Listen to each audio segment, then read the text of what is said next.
ఇచ్చేవాడు ఉంటే కదూ పుచ్చుకునేవాడు. ఇచ్చేవాడివి నువ్వు, పుచ్చుకునేవాడిని నేను.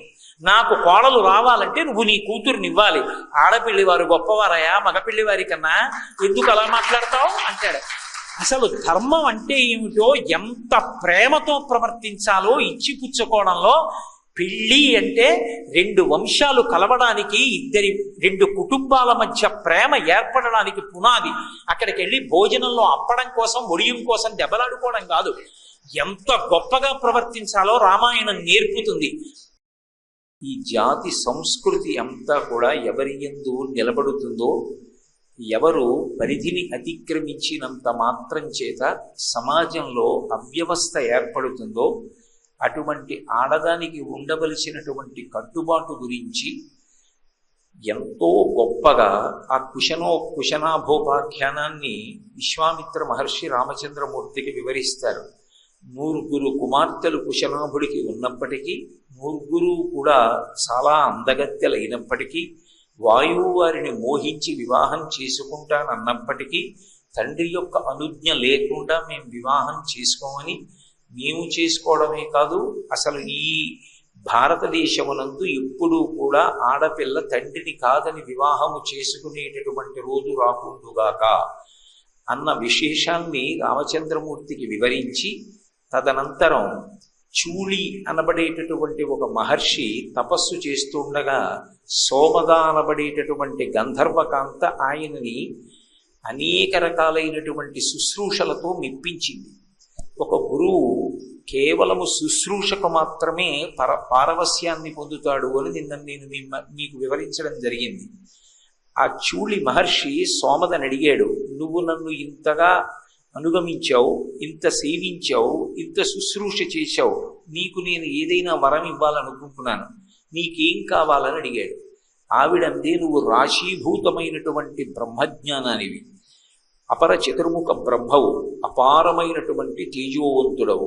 నాకు నీ అనుగ్రహ కటాక్షణం చేత నీవు ఎంత తపశ్శక్తి సంపన్నుడవో అటువంటి కుమారుణ్ణి నాకు అనుగ్రహించు. నాకు ఇతపూర్వం వివాహం కాలేదు, నాకు భర్త లేడు, అందుచేత నువ్వు నాకు కుమారుణ్ణి కటాక్షిస్తే నేను ఆ కుమారుణ్ణి పెంచుకుంటూ ఉండిపోతానని అడిగింది. ఆయన ఆమె చేసినటువంటి శుశ్రూష చేత ప్రీతి పొందినవాడై మానసికంగా సంకల్పం చేసి ఉత్తర క్షణంలో ఒక పిల్లవాణ్ణి సృజించి పిల్లవాణ్ణి ఇచ్చాడు. ఆ సృజించి ఇచ్చినటువంటి పిల్లవాణ్ణి సోమద పెంచి పెద్ద చేసింది. ఆయనకి బ్రహ్మదత్తుడు అని పేరు. ఆయన కూడా గొప్ప బ్రహ్మతేజో విరాజితుడు. అటువంటి బ్రహ్మదత్తుడికిచ్చి కుశనాభుడు తన 9 కన్యల్ని వివాహం చేశాడు. ఆ బ్రహ్మదత్తుడు ఒక్కొక్కరి యొక్క పాణిని గ్రహిస్తూ ఉంటే ఆయన యొక్క తపశ్శక్తి చేత లోపల వంకర టింకరగా తిరుగుతున్నటువంటి వాయువు సక్రమమైన రీతిలో తిరిగాడు. తిరిగినటువంటి కారణం చేత 9 కన్యలకు యథారూపం సౌందర్యవంతంగా ఏర్పడింది. అప్పుడు ఆ సోమద అత్తగారు పరమ సంతోషంతో, ఇంతటి నియమం కలిగినటువంటి ఆడపిల్లలు నాకు కోడళ్ళుగా వస్తున్నారని వాళ్ళని తన కుమారునకు భార్యలుగా ఆహ్వానించింది. ఆ విధంగా బ్రహ్మదత్తుడికి కుశనాభుని యొక్క కుమార్తెలైన 9 భార్యలైనటువంటి సన్నివేశాన్ని, గౌతమ మహర్షి యొక్క భార్య అయినటువంటి అహల్య కేవలముగా ప్రలోభ దృష్టితో ఇంద్రుని యందు ఉండిపోయినటువంటి మమకారం చేత ఇంద్రుడితో రమించి చేసినటువంటి దోషాన్ని పోగొట్టడానికి గౌతమ మహర్షి శాపరూపంలో అనుగ్రహించారు. ఎంత తప్పు చేసినా భార్యని విడిచిపెట్టేసేయడం అనేటటువంటిది లేదు భారతీయ సంప్రదాయంలో. భర్త ఆమెని దిద్దుకుని మళ్ళీ పవిత్రమైనటువంటి స్వరూపంగా మార్చి చేపడతాడు తప్ప, ఒక దోషం చేసింది అని భార్యని విడిచిపెట్టడం, విడాకులు ఇచ్చేయడం, ఇటువంటి మాటలు అసలు యథార్థమునకు భారతీయ సంప్రదాయమునందు లేవు. అందుకే ఆయన శాపరూపంలో అనుగ్రహించాడు. వాయుభక్ష నిరాహార తప్యంతి భస్మశాయిని అన్నాడు. నువ్వు వాయువుని మాత్రమే భక్షిస్తూ ఆహారమును స్వీకరించకుండా, రజోగుణ తమోగుణ ప్రకోపము శరీరములకు కలగకుండా పూర్తి సాత్వికమైనటువంటి బుద్ధి కలిగే వరకు నీవు తపస్సు చేస్తావు. తప్యంతి భస్మశాయిని, బూది చేత కప్పబడిన కారణం చేత ఎవ్వరికీ కనపడవు. ఒకనాడు రామచంద్రమూర్తి ఇటుగా వస్తారు. ఆయన పాద పరాగము సోకి నీవు చేసినటువంటి దోషము తొలగిపోయి నువ్వు చేసుకున్నటువంటి తపస్సు చేతనే నువ్వు చేసుకున్న దోషం నుంచి విముక్తురాలవై పరిశుద్ధవై మళ్ళీ నా పక్కకి చేరుకుంటావన్నాడు. రామచంద్రమూర్తి విశ్వామిత్ర మహర్షితో కలిసి మిథిలా నగరానికి వెడుతూ అటుగా వచ్చినప్పుడు గౌతమ మహర్షి ఆశ్రమంలో భస్మము చేత కప్పబడి పడిపోయి ఉన్నటువంటి గౌతముని యొక్క ఇల్లాలైన అహల్య మీదకి ఆయన యొక్క గాలి సోకి ఆయన పాద పరాగము తగిలినటువంటి కారణం చేత మళ్ళీ ఆమె చైతన్యమును పొంది పరమ పవిత్రయై లేచి నిలబడింది. ఆ తల్లిని స్వీకరించడానికి వెంటనే గౌతమ మహర్షి వచ్చారు. వచ్చి గౌతమ మహర్షి మళ్ళీ అహల్యని తన భార్యగా స్వీకరించి సంతోషంగా ఇద్దరూ కలిసి తమ తపస్సు నిర్వహించడం కోసమని బయలుదేరారు. శాప విమోచనాన్ని పొందినటువంటి అహల్యని చూసి ముందు నమస్కారం రామచంద్రమూర్తి చేశారు. ఎందుచేత అంటే రాముడు అప్పటికి బ్రహ్మచారిగా ఉన్నాడు, ఆమె గృహిణి, పైగా విశేషమైనటువంటి తపశ్శక్తి సంపన్నురాలు, అన్నిటినీ మించి గౌతమ మహర్షి యొక్క ఇల్లాలు. అటువంటి తల్లికి నమస్కరించవలసినటువంటి కర్తవ్యం బ్రహ్మచారిగా రామునికి ఉన్నది కనుక ధర్మ ప్రతిష్టాపన చెయ్యవలసిన వాడు, లోకానికి ధర్మాన్ని నేర్పవలసిన వాడు కనుక బ్రహ్మచారి అయినటువంటి రామచంద్రమూర్తి తానే ఆమెకు నమస్కరించారు. కాబట్టి ఆమెకు నమస్కరించిన తరువాత ఆమెకి జ్ఞాపకానికి వచ్చింది. స్మరంతి గౌతమవచ ప్రతిజగ్రాహ సాచతౌ అన్నారు మహర్షి.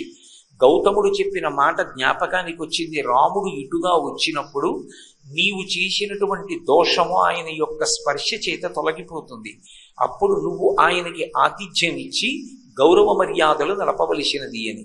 అందుకే ఆ ఇల్లాలు ఆ రామచంద్రమూర్తికి, లక్ష్మణస్వామికి, విశ్వామిత్రుడికి అర్ఘ్యపాద్యాది సత్కారములను చేసి గౌరవించింది.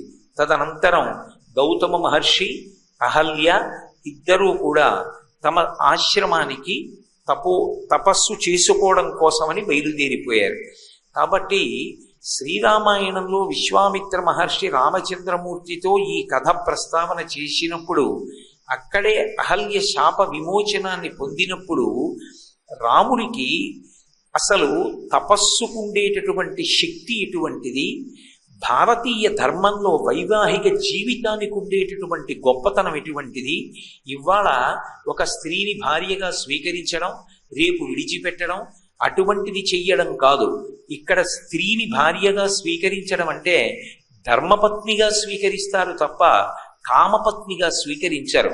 అందుకే ధర్మపత్ని సమేతస్య, ఆమె ధర్మమునకు ఆలవాలము, ధర్మమునకు చేయూత. ఆమె పక్కన ఉంటే యజ్ఞయాగాది క్రతువులు చెయ్యగలడు. ఆమె పక్కన ఉంటే తన కడుపున పుట్టిన కుమార్తెకైనా కన్యాదానం చెయ్యగలడు. ఆమె కాని లేదో తాను యజ్ఞం చెయ్యడానికి కూడా ఇక అధికారి కాడు. ఎడంభుజం మీద ఉత్తరీయం వేసుకోవడానికి అధికారం కూడా ఉండదు. సనాతన ధర్మమునందు భార్యాస్థానానికి ఉన్నటువంటి గౌరవం ఏమిటో, భార్యకి ఎటువంటి ఇబ్బంది అయినా కలిగితే ఆమెని సంస్కరించి చేపట్టి పక్కన పెట్టుకోవలసినటువంటి అవసరం ఎంత గొప్పదో, భార్య పరుల చేత మాట పడకుండా, భార్య తన మనసు 10 మంది అనేటటువంటి మాటల వలన చిన్నబుచ్చుకోవలసినటువంటి అవసరం లేకుండా భార్యని రక్షించుకోవలసినటువంటి కర్తవ్యం భర్త మీద ఎంత గొప్పగా ఉంటుందో, దాన్ని భర్త ఎంత పరిణతితో పోషించవలసి ఉంటుందో, అలా లేనినాడు భార్య భర్త చేత కాదు బయట వారి చేత మాటల పడి ఎంత కుపితురాలవుతుందో, భర్త పక్కనే ఉన్నా కూడా ఆమె మనస్సు ఎంత ఖేదానికి గురవుతుందో, అటువంటి స్థితి నుంచి ఉద్ధరించగలిగినటువంటి వాడు భర్త మాత్రమే. ఆ భర్త భార్యకి సుఖాన్ని కల్పించడంలో, పేరు ప్రఖ్యాతులు తేవడంలో, గౌరవాన్ని సంపాదించి పెట్టడంలో, ఆమె కీర్తివంతురాలై పరమ సంతోషంతో తృప్తిగా జీవనం గడిపేటట్టుగా చెయ్యడంలో ఒక భర్తకి ఎంత గొప్ప పాత్ర ఉంటుందో, తాను ఎలా వ్యవహరించవలసి ఉంటుందో వైవాహిక జీవితం గురించి రామచంద్రమూర్తికి చెప్పకుండానే ఒక అద్భుతమైనటువంటి ఘట్టాన్ని విశ్వామిత్రుడు ప్రబోధం చేశాడు. నిజానికి శ్రీరామాయణంలో రామచంద్రమూర్తి ఆదర్శవంతమైన భర్తగా నిలబడి ఉత్తరాఖండలో సీతమ్మ తల్లి మళ్ళీ భూవివరంలోకి వెళ్ళిపోయే పర్యంతము సీతమ్మ తల్లిని అంత గొప్పగా కాపాడుకుని ఆమె మీద వేరొకసారి ఎవరూ నిందావాక్యం పలగకుండా జాగ్రత్త తీసుకున్నాడు అంటే బాలకాండలో తాను బ్రహ్మచారిగా ఉండగా విశ్వామిత్రుడు గౌతముడు అహల్యల యొక్క వృత్తాంతాన్ని చెప్పినటువంటి విధానం, అహల్య పొరపాటు చేసినా కూడా దిద్దుకుని గౌతమ మహర్షి మళ్ళీ తన పక్కన భార్యాస్థానంలో కూర్చోపెట్టుకుని ఖ్యాతి తీసుకొచ్చినటువంటి పద్ధతి, రామచంద్రమూర్తిని దిద్దే రామచంద్రమూర్తిని ఒక ఆదర్శవంతమైనటువంటి భర్తగా దిద్దినటువంటి కారణం చేత ఇప్పటికీ కూడా మనం ఇంట్లో పెళ్లిళ్ళు చేస్తే సీతారాముల్లా బతకండి అంటాం. శుభలేఖ వేస్తే సీతారాముల యొక్క ముద్ర లేకుండా, వాళ్ళ యొక్క చిత్రం లేకుండా అసలు వివాహం కూడా చెయ్యం. ఎందుచేత అంటే మనుష్య జాతికి ఆదర్శవంతమైనటువంటి దాంపత్యము అంటే సీతారాములే ఆదర్శం. అలా ధర్మము అనేటటువంటిది నిలబడడానికి పత్ని స్థానము ఎంత ముఖ్యమో, ఆమెని ధర్మపత్ని అని ఎందుకు పిలుస్తారో, ధర్మపత్ని అన్న పేరుతో ధర్మమే బాసటగా వస్తుంది. వచ్చినప్పుడు తన మనసులో నిగ్రహించడానికి వీలు కాని రీతిలో ఒక వయసుయందు పొటమరించినటువంటి కామాన్ని ధర్మంతో ముడివేసి ఆమె ఎందుంచుకున్నటువంటి కారణం చేత ఒక గొప్ప అర్థము లభిస్తుంది. అదే పుత్ర సంతానము, పుత్రికా సంతానము. పుత్ర సంతానం కలుగుతుంది కాబట్టి కొడుకు గయాశ్రాద్ధం పెట్టి తండ్రిని ఉద్ధరిస్తాడు. కూతురు పుడుతుంది కాబట్టి దశాపరీషాం దశ పూర్వీషాం, 10 తరాల ముందు 10 తరాల వెనక ఉన్నటువంటి వాళ్ళు కూడా ఉత్తీర్ణులై ఉత్తమ లోకములను పొందడానికి వీలుగా కన్యాదానం చెయ్యడానికి సావకాశం కలుగుతుంది. తాను యజ్ఞయాగాది క్రతువులు చేయడానికి అవకాశం కలుగుతోంది. భార్యని స్వీకరించడం అంటే కేవలం బాహ్యంలో ఉన్నటువంటి అందం కాదు, తన జీవితంలో తనతో అనువర్తించడం కోసం. అది నిర్ణయం చెయ్యవలసిన వాళ్ళెవరు? తన భార్యగా పక్కన కూర్చోనేటట్టుగా తన జీవితం మొత్తానికి శాంతికారకమై, తన జీవితంలో తన ప్రతిష్టకి కారణమై, తన యొక్క ఉన్నత గతులకు కూడా కారణమై, తనకి పుత్ర సంతానాన్ని పుత్రికా సంతానాన్ని ఇచ్చేటటువంటి అర్థమై నిలబడగలిగినటువంటి భార్య యొక్క వైభవం ఏమిటో, ఆ స్థానానికి ఉన్నటువంటి గౌరవం ఏమిటో, అసలు భార్య అంటే ఎంత గౌరవంగా చూడాలో భగవంతుడిచ్చినటువంటి ఎంత అపూర్వమైనటువంటి కానుకో రామచంద్రమూర్తి అర్థం చేసుకోగలిగాడు అంటే గౌతమ మహర్షి అహల్యల యొక్క ఆఖ్యానాన్ని దృష్టిలో పెట్టుకుని అంత పరిణతిని రాముడు పొందగలిగాడు. విశ్వామిత్రుడు రామచంద్రమూర్తిని చెక్కాడు అని నేను మీతో మనవి చేశాను. ధర్మం అనేటటువంటిది ప్రధానంగా సనాతన ధర్మంలో ఏ కారణము చేత కూడా భార్యని అతిక్రమించకుండా కామము ఆమె యందు మాత్రమే నిక్షేపింపబడాలి తప్ప ఏ కారణం చేత కామదృష్టి మాత్రం భార్యని దాటి వేరొకరి వైపుకు వెళ్ళకూడదు. అలా వెళ్ళిందా తన ఒక్కడితో పోదు, తనతో ఉన్నవారితో కలిపి నశించిపోతాడు. అలా కాకుండా ఉండాలి అంటే ఆ దాంపత్యం ఎంత ఆదర్శవంతంగా ఉండాలో, అందులో వచ్చే వైక్లభ్యాలను దిద్దుకోవడంలో పురుషుడికి అసలు పరిణతి ఎంత గొప్పగా ఉండాలో, భార్య మాటల్ని ఎక్కడ ఎలా స్వీకరించాలో, ఎక్కడ ఆమె అక్కసుతో మాట్లాడినా, ఆమె బాధతో అన్న దాన్ని పరిపూర్ణమైన హృదయంతో నాతో తప్ప ఎవరితో ఇలా మాట్లాడగలదు, నా దగ్గర కాబట్టి ఇలా మాట్లాడిందని ప్రేమతో స్వీకరించాలో రాముడికి అర్థమైంది. ఈ విషయం మీకు రామచంద్రమూర్తి సీతమ్మని వివాహం చేసుకున్న తరువాత వచ్చేటటువంటి ఘట్టాలలో ప్రస్ఫుటంగా గౌతమ మహర్షి అహల్యల యొక్క ఉపాఖ్యానానికి సంబంధించినటువంటి ప్రభావం రాముడి మీద కనపడుతుంది. కాబట్టి అసలు ధర్మమునకు ఆలవాలమైనటువంటి గృహస్థాశ్రమం యొక్క వైభవం రాముడికి అర్థమయ్యేటట్టుగా ఆ ఇతివృత్తాన్ని తీర్చిదిద్ది బోధించినటువంటి ఘనత విశ్వామిత్రుడికి దక్కుతుంది. నాకైతే అప్పుడప్పుడు అనిపిస్తుంటుంది, అసలు పెళ్లి కావలసినటువంటి యువతీ యువకుల్ని కూర్చోపెట్టి శ్రీరామాయణంలో ఉండేటటువంటి జంటల గురించి మాట్లాడితే అసలు దాంపత్యం అంటే ఏమిటో అర్థం అవుతుంది. రామాయణంలో అనేకమైన జంటలు కనపడతాయి.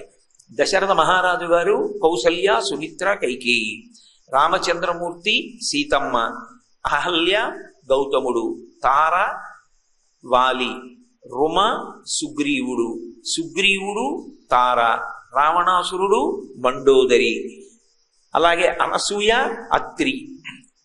వీళ్లలో అందరికన్నా చిన్నవాళ్ళు అయినప్పటికీ కూడా కష్టసుఖాలలో ఒకరి మనసు ఒకరి దగ్గరుండి తట్టుకుని నిలబడగలిగినటువంటి ఆదర్శవంతమైనటువంటి దాంపత్యంతో అటువంటి దంపతులుగా నిలబడిన వాళ్ళు సీతారాములే. అందుకే శ్రీరామాయణాన్ని బాగా చదువుకుంటే వచ్చేటటువంటి ప్రయోజనం ఏమిటి అంటే, గృహస్థాశ్రమంలో అసలు భార్యాభర్తలన్న వాళ్ళు ఎలా బ్రతకాలో అర్థం అవుతుంది. భార్యాభర్తల మధ్య ఆ అవగాహన, ఆ శాంతి నెలకొన్ననాడు ప్రతి కుటుంబం సంతోషంగా ఉంటుంది. ప్రతి కుటుంబం ధర్మాన్ని అనుష్ఠానం చేయడానికి ప్రయత్నం చేస్తుంది. కాబట్టి విశ్వామిత్రుడు ప్రతి చోట రాముడికి చెప్పకుండా చెప్తాడు. అది రాముడి మీద ఉత్తరోత్తర జీవితంలో ఆయన చేసినటువంటి నిర్ణయాలు అన్నిటి మీద కూడా విశ్వామిత్రుడితో కలిసి తాను తిరిగినటువంటి జీవితం, విశ్వామిత్రుడు చెప్పిన మాటలు ఆయన మీద విశేష ప్రభావాన్ని చూపించి పరమధర్మమూర్తిగా నిలబెట్టాయి. నేను మీకు ఇంకొక ఉదాహరణ చూపించాలి అంటే, రాముడు ఆ విశ్వామిత్రుడితో కలిసి నడుస్తున్నప్పుడు ఆయన సగర చక్రవర్తికి సంబంధించినటువంటి వృత్తాంతాన్ని చెప్పాడు. ఇక్ష్వాకు వంశంలోనే ఏ రామచంద్రమూర్తి ప్రభవించాడో ఆ రామచంద్రమూర్తి వంశంలోనే సగర చక్రవర్తి కూడా జన్మించాడు. సగర చక్రవర్తికి 2 భార్యలు. పెద్ద భార్య పేరు కేశిని, రెండవ భార్య పేరు సుమతి. 2 భార్యలు. అలా ఉండొచ్చా అండి అంటే, క్షత్రియుల యందు దక్షిణ నాయకత్వం ఉంటుంది. ఒకరికన్నా ఎక్కువ మంది భార్యల్ని స్వీకరిస్తూ ఉంటారు. ఆ కారణం చేత సగర చక్రవర్తికి 2 భార్యలు. ఎంత కాలానికి సంతానం కలగకపోతే ఆయన హిమవత్ పర్వత ప్రాంతంలో ఉన్నటువంటి భృగుప్రశ్రవణము అనబడేటటువంటి ప్రాంతంలో తపస్సు చేశాడు. చేస్తే 100 సంవత్సరములు గడిచిపోయిన తరువాత భృగు మహర్షి ప్రీతి చెంది ఆయనకి దర్శనమిచ్చి, నీకు ఒక భార్య యందు మహోత్సాహవంతులైనటువంటి అనేక మంది సంతానం కలుగుతారు, ఒక భార్య యందు వంశకరుడైన కుమారుడు కలుగుతాడు అన్నారు. సంతోషించాడు, నమస్కారం చేశారు. భృగు మహర్షి వెళ్ళిపోయారు. 2 భార్యలతో తిరిగి వస్తున్నాడు. 2 భార్యలు అన్నారు, మాలో ఎవరికి వంశకరుడైనటువంటి కొడుకు పుడతాడు, మాలో ఎవరికి పరమోత్సాహవంతులైనటువంటి ఎక్కువ మంది కుమారులు కలుగుతారు చెప్పవలసింది అన్నారు. అంటే సగర చక్రవర్తి అన్నాడు, అది నేను చెప్పడం ఎందుకు, వరమిచ్చినటువంటి భృగు మహర్షిని అడుగుదామని మళ్ళీ భృగు మహర్షి దగ్గరికి వెళ్ళారు. ఆయన అన్నాడు, నేను అనుగ్రహించడం ఎందుకు, మీలో ఎవరికి ఎలా కావాలో మీరే కోరుకోండి అన్నాడు. అంటే పెద్ద భార్య అయినటువంటి కేశిని అంది, నాకు పుత్రం వంశకరో రామా జగ్రాహన్ నృపసన్నిధౌ మునీస్తు వచనం శ్రుత్వా కేశిని రఘునందన అంటాడు విశ్వామిత్ర మహర్షి.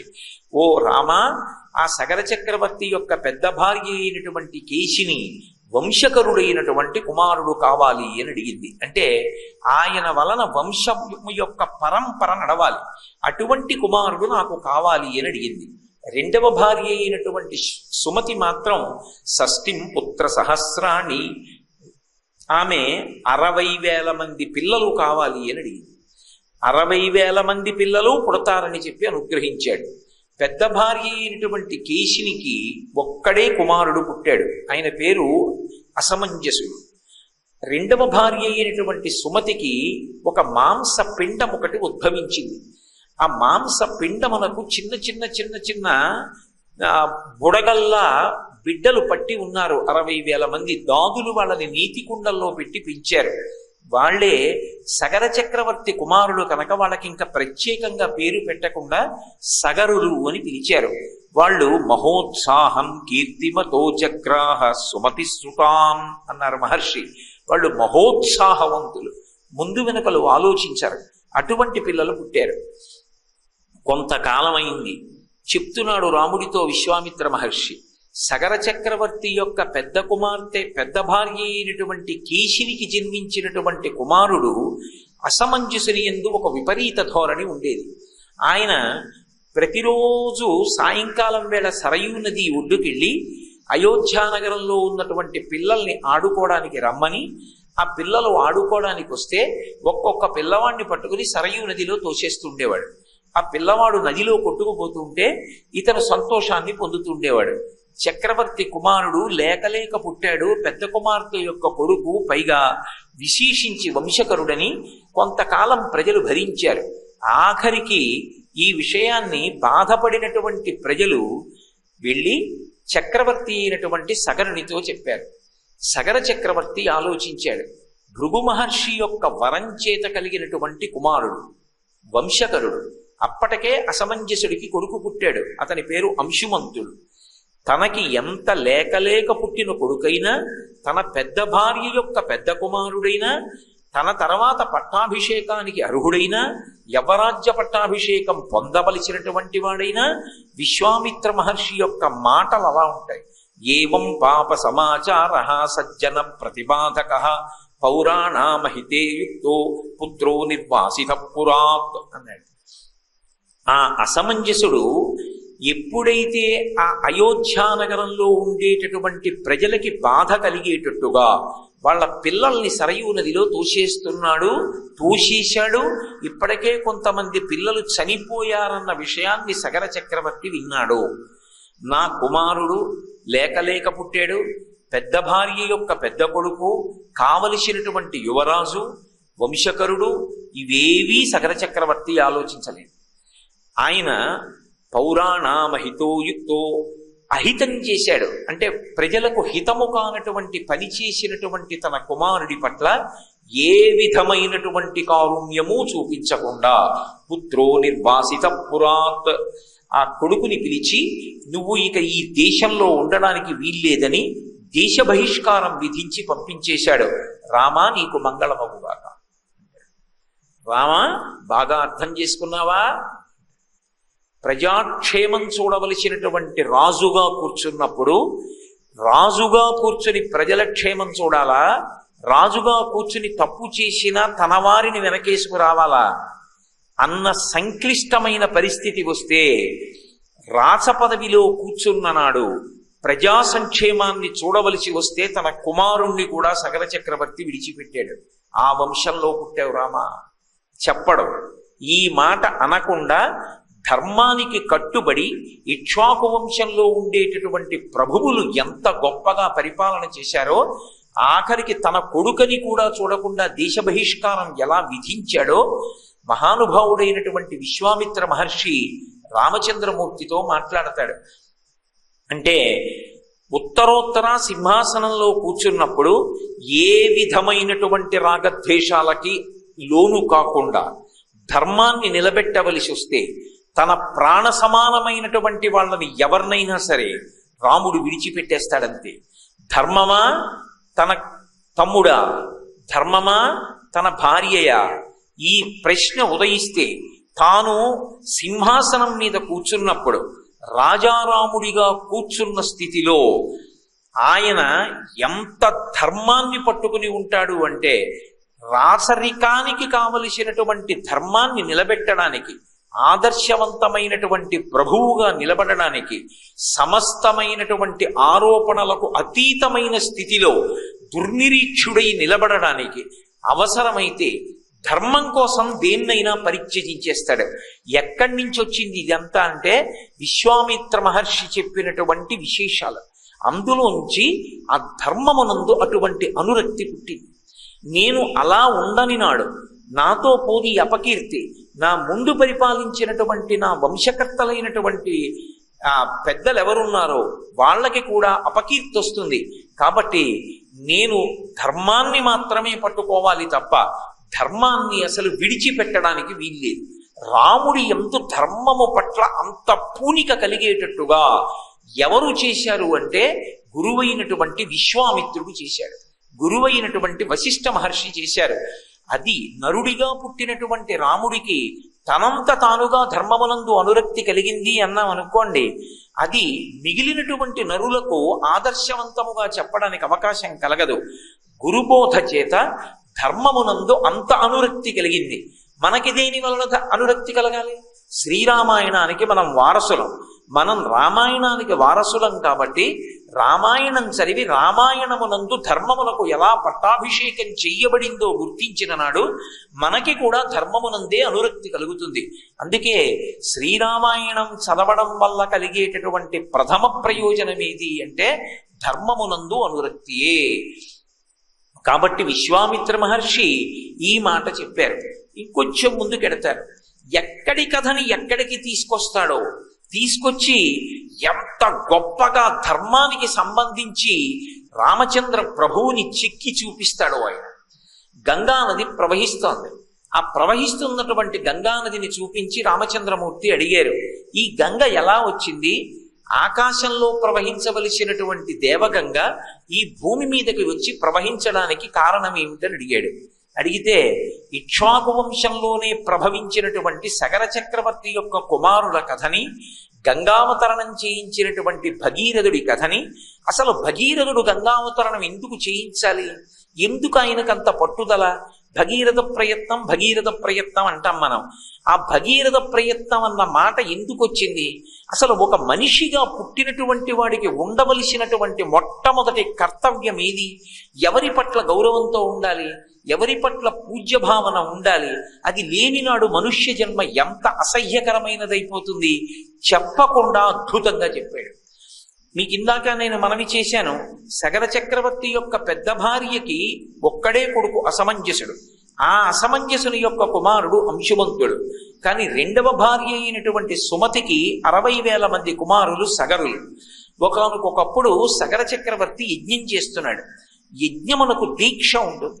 ఆ దీక్షా స్వీకారం చేసిన తరువాత ఇక పీటల మించి లేచిపోవడం కానీ, యజ్ఞం చేస్తున్నవాడు ఊరు విడిచిపెట్టి వెళ్ళిపోవడం కానీ చేయకూడదు.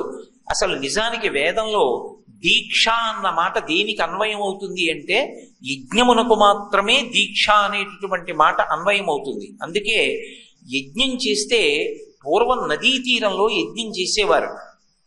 గంగా తీరంలో, సరయూ తీరంలో, నదీ తీరాలలో యజ్ఞం చేసి అంతఃపురాన్ని కూడా ప్రభువు విడిచిపెట్టి నదీ తీరంలో వేసినటువంటి పర్ణశాలలో ప్రవేశించి యజ్ఞం పూర్తయిపోయేంత వరకు అక్కడే ఉండి యజ్ఞము పరిసమాప్తం అయిపోయిన తర్వాత అవబృధ స్నానం చేసి అప్పుడు అంతఃపుర ప్రవేశం చేసేవాడు. అప్పటి వరకు దీక్షితుడై ఉంటాడు. దీక్షితుడై ఉన్నటువంటి రాజు ఏ కారణం చేత కూడా పీటల మించి లేవకూడదు. ధర్మం అంటే ధర్మమే. శ్రీరామాయణం ధర్మాన్ని అంత గొప్పగా బోధ చేస్తుంది.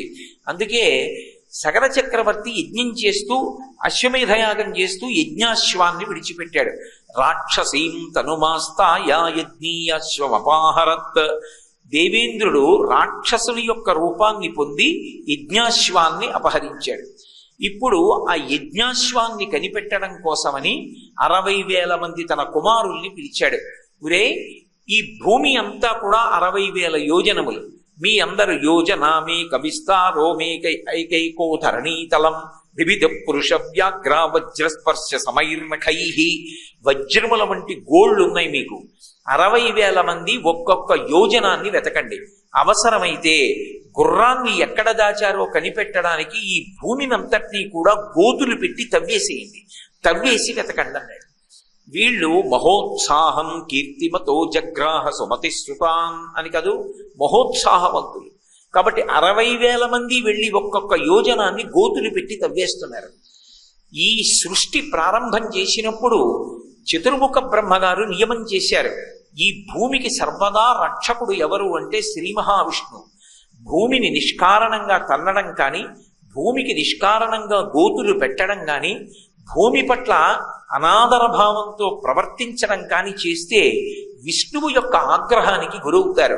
అందుకే నిద్ర లేచి తప్పనిసరి పరిస్థితుల్లో కాలు కింద పెట్టవలసి వచ్చినప్పటికీ కూడా మంచం నుంచి కాలు కింద పెడుతూనే భూదేవికి క్షమాపణ చెప్పి నమస్కారం చేసి కిందకి దిగుతాం.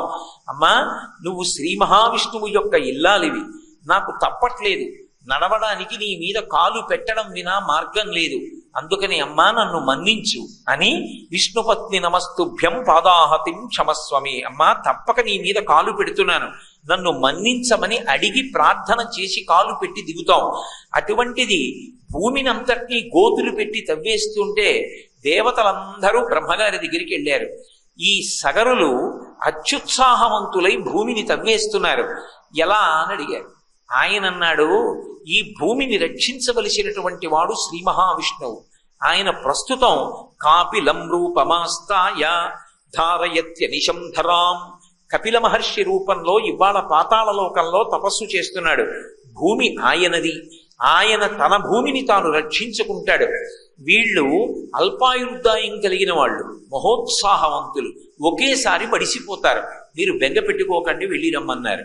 ఈ 60,000 మంది సగరులు చిట్ట చివరికి వెతుక్కుంటూ కిందకి వెళ్ళిపోయారు, పాతాళలోకానికి వెళ్ళిపోయారు. వెళ్ళిపోయిన తర్వాత కపిల మహర్షి ఆశ్రమంలో ఆ గుర్రాన్ని కట్టి ఇంద్రుడు వెళ్ళిపోయాడు.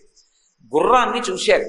చూసి చూడగానే ఈ గుర్రాన్ని తస్కరించిన వాడు అదిగో తపస్సు చేసుకుంటున్నటువంటి ఆ కపిల మహర్షి. కాబట్టి ఇప్పుడు మనం ఆ కపిల మహర్షిని చంపేద్దామని అక్కడ చేతికి దొరికినటువంటి ఆయుధాలన్నీ పట్టుకుని 60,000 మంది కూడా ఆయన మీద పడ్డారు. ఆయన వీళ్ళ యొక్క అరుపులు కేకలు చూసి ఒక్కసారి కళ్ళు తెరిచి చూశాడు. చూసి శ్రుత్వాతు వచనంతేషాం కపిలో రఘునందన రోషేన మహతావిష్టో హుంకారమకరోత్తదా భస్మరాశి కృతా సర్వే కాకుత్స సగరాత్మజాః. ఆయన ఒక్కసారి హుం అని అరిచాడు కోపంతో.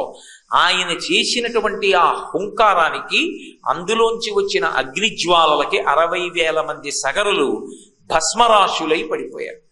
అవతల సగర చక్రవర్తి యజ్ఞదీక్షలో ఉన్నాడు.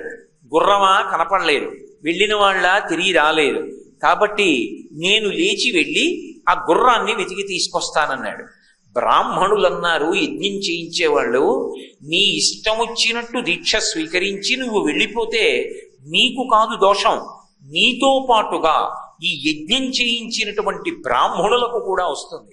అందుకని యజ్ఞం చేయించే ముందు ఎవరితో చేయించాలి, వాళ్ళని అలా కూర్చోపెట్టచ్చా, వాళ్ళతో హవిస్ ఇప్పించచ్చా, యజ్ఞంలో ఈ మంత్రం అన్వయం చెయ్యొచ్చా, క్షేమం కలగడానికి ఎవరితో యజ్ఞం చేయించి ఎవరికి ఫలితాన్ని కట్టపెట్టాలి, ఇవి తెలిసి ప్రవర్తించాలి తప్ప బ్రాహ్మణుడు మంత్రం వచ్చు కదా అని చెప్పి ఎలా పడితే అలా యజ్ఞాలు చేయించడాన్ని శాస్త్రం అంగీకరించదు.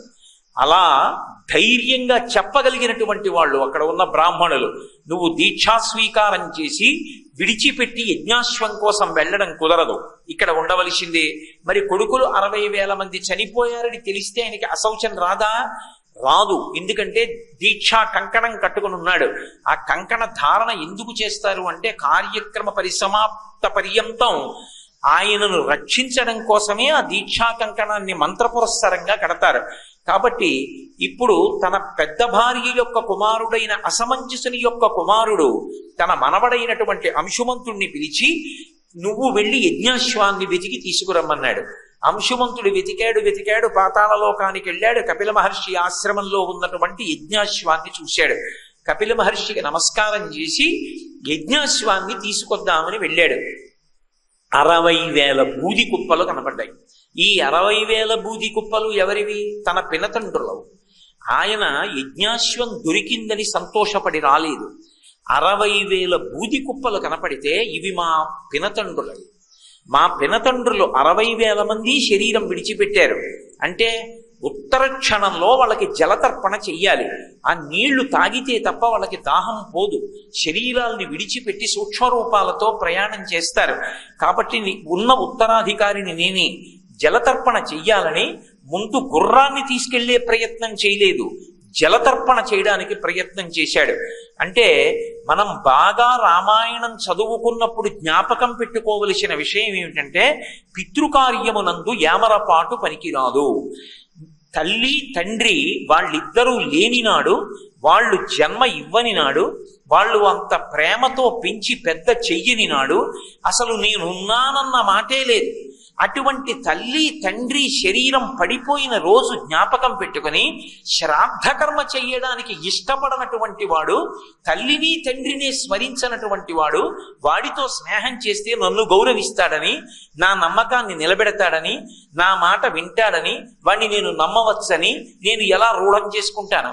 కన్న తల్లిదండ్రులకే తద్దినం పెట్టనటువంటి వాడు ఇతరులతో సక్రమంగా ప్రవర్తిస్తాడా? ఒక మనుష్యుని యొక్క ప్రథమ కర్తవ్యం ఏది అంటే తల్లి తల్లిదండ్రులకు తద్దినం పెట్టడం.